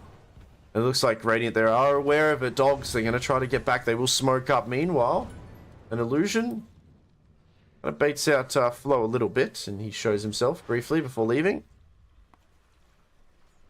Fire. Okay, Queen. Alright, this time she can't get anything off. She does go down, but there's a return for the RP. Pushing the Darkseer in an awkward spot himself. He might want to try to get a wall off. He's going to reset himself. Jimmy, there's a nice wall there. Finishes him off. 2 supports dead on Future Gaming, and Radiant, they are chasing. They want to get more. Robo might have to come in and help DM if he can. The stun. Okay, there we go. He's going to reset. Can he get the stun drop onto anyone? He certainly can. It is onto Sus, and he lives through it. Now, they're turning it around on Dire. It's looking pretty rough. They do manage to find Ellie as well. And Ellie getting really low. Ember Spirit nearby, but not able to help out. As, unfortunately, I mean, they're gonna go on the run now. Root onto Robo. And the really nice little clutch Sunder there. They find any more? Thinking about it. Remnants. And play around with one. The roots are there, but the stuns are also there. As he's trying to close the distance between the two. It looks like Phantasma might sacrifice himself for his mid laner. They're really chasing for this. And the chase turns out successful. The Sonic Boom. There we go. He's silenced. He can't do anything. He's going to tick down. It's a team wipe eventually. It took a while, but they got them all. Forget Roshan. The racks are exposed. And it's just such a shame. They've got the items. They've got, you know, it's just too much, the physical damage. And, I mean, that Sunder really turned that fight around. And, you know, for Robos to sit on the sidelines as well and help him get that off on DM.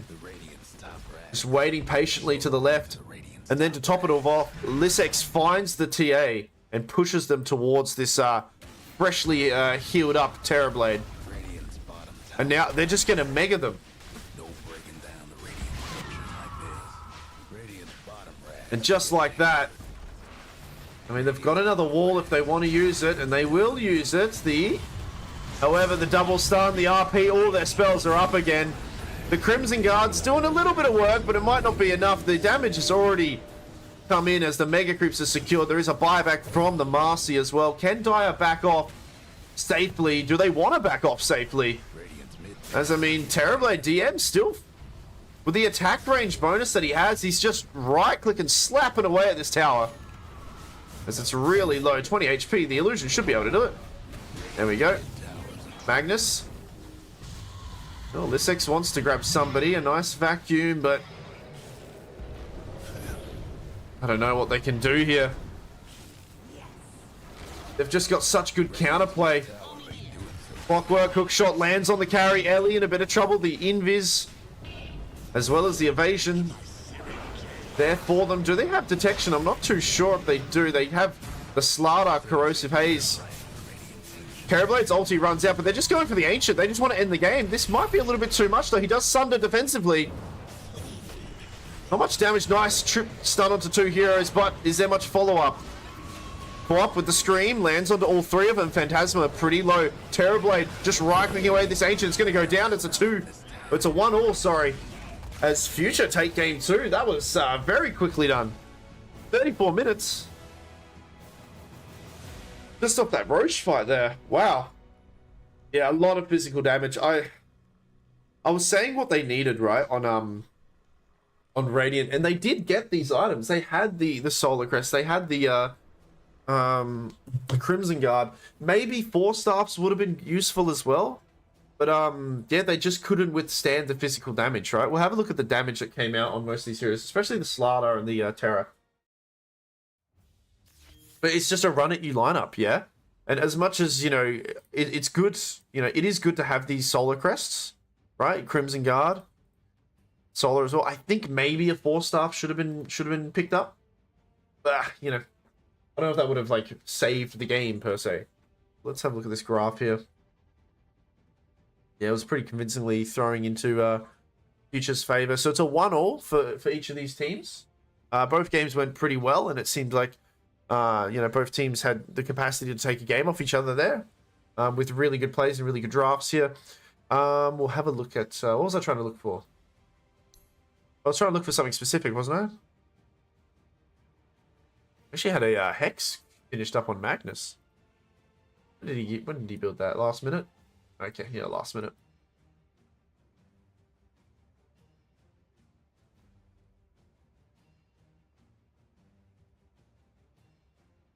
I was going to look at the damage, that's right. Yeah, so majority of this being... Yeah, Slardar did a little bit less than I thought, but... I mean, Destroyer are doing really well, actually, on this co-op. They built a lot for the physical damage, which, you know, Co-op had a bit of a field day, just getting some really nice screams. That play up top by Destroyer, they went onto him, but he had really quick fingers with this, with the Ghost Scepter, and actually managed to live through that engagement too.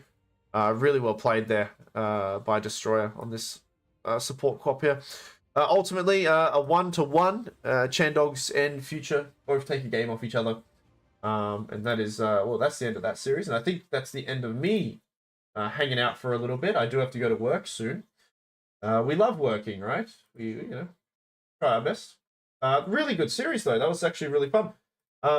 In Impacto Solar, I guess, you know, Season 4, right? Yes, Season 4. We have a few more games happening tomorrow. I'll just have a look here, right? See if we can have a look. And I think there's some games are still happening right now. I might be wrong. Let's refresh this and have a look, okay? On Challenger modes. So this is what's happened today, right? Saturday. So it's Saturday for me. It's going to be converted to my time, so obviously this is not correct in regards to time, everybody. So if you're American right now, or South American, or wherever if you're not Australian, which is what I am, ignore this, right? So this is Saturday for me, right? So we have this game here. This is the series that I first casted. First game was, unfortunately, you know, someone was a little bit late, so it was a 2-0 very swiftly there. Rottweilers, sorry. Showed pretty promising there. Zeta Games, I did briefly look into this series as well, and that was very much one-sided. Zeta Games, with a 9-minute game of one of these matches. I'm not sure if it shows. Go to game. What does this show? I don't know where this takes me, actually. I've never really clicked on this. Does it tell me the details? Doesn't quite. Not quite. But a very, very quick game, unfortunately. So a little bit demoralizing for DTNT, I think. But hopefully, you know, there is tomorrow. There's still tomorrow. And then obviously this series, which I think was the most even series here, right? Is the one we watched just now. Now, tomorrow, I don't know which one I'm casting, actually, but I will be here for tomorrow as well. Okay, so there's some really good games to happen tomorrow. The Special Vibe versus DTNT. Zeta Games versus Yoru. Dark Crows and Fantasy, or Future. I'm not sure which one they go by. Under Effect by Unfallen. Versus Unfallen, sorry. And then again on Monday, and then the week following. So, you know, a few more matches tomorrow, and hopefully Godot will join me tomorrow. He's trying to fix his sleeping pattern, but yeah, I had a lot of fun. That was really good. Okay, so and thank you for the admin team for organizing all this and giving me the little what's it called? The the drafting, I guess, you know, screen or whatever. Really cool. That's it for me though. I need to go to work soon, so I will. Whoops, I've got a few logos just piled up here. I appreciate you guys watching. Check out tomorrow. I think I'll be on tomorrow, roughly the same time, to cover a few games for Impacto Solar. You know, season 4, and yeah, really good games today. So I appreciate it.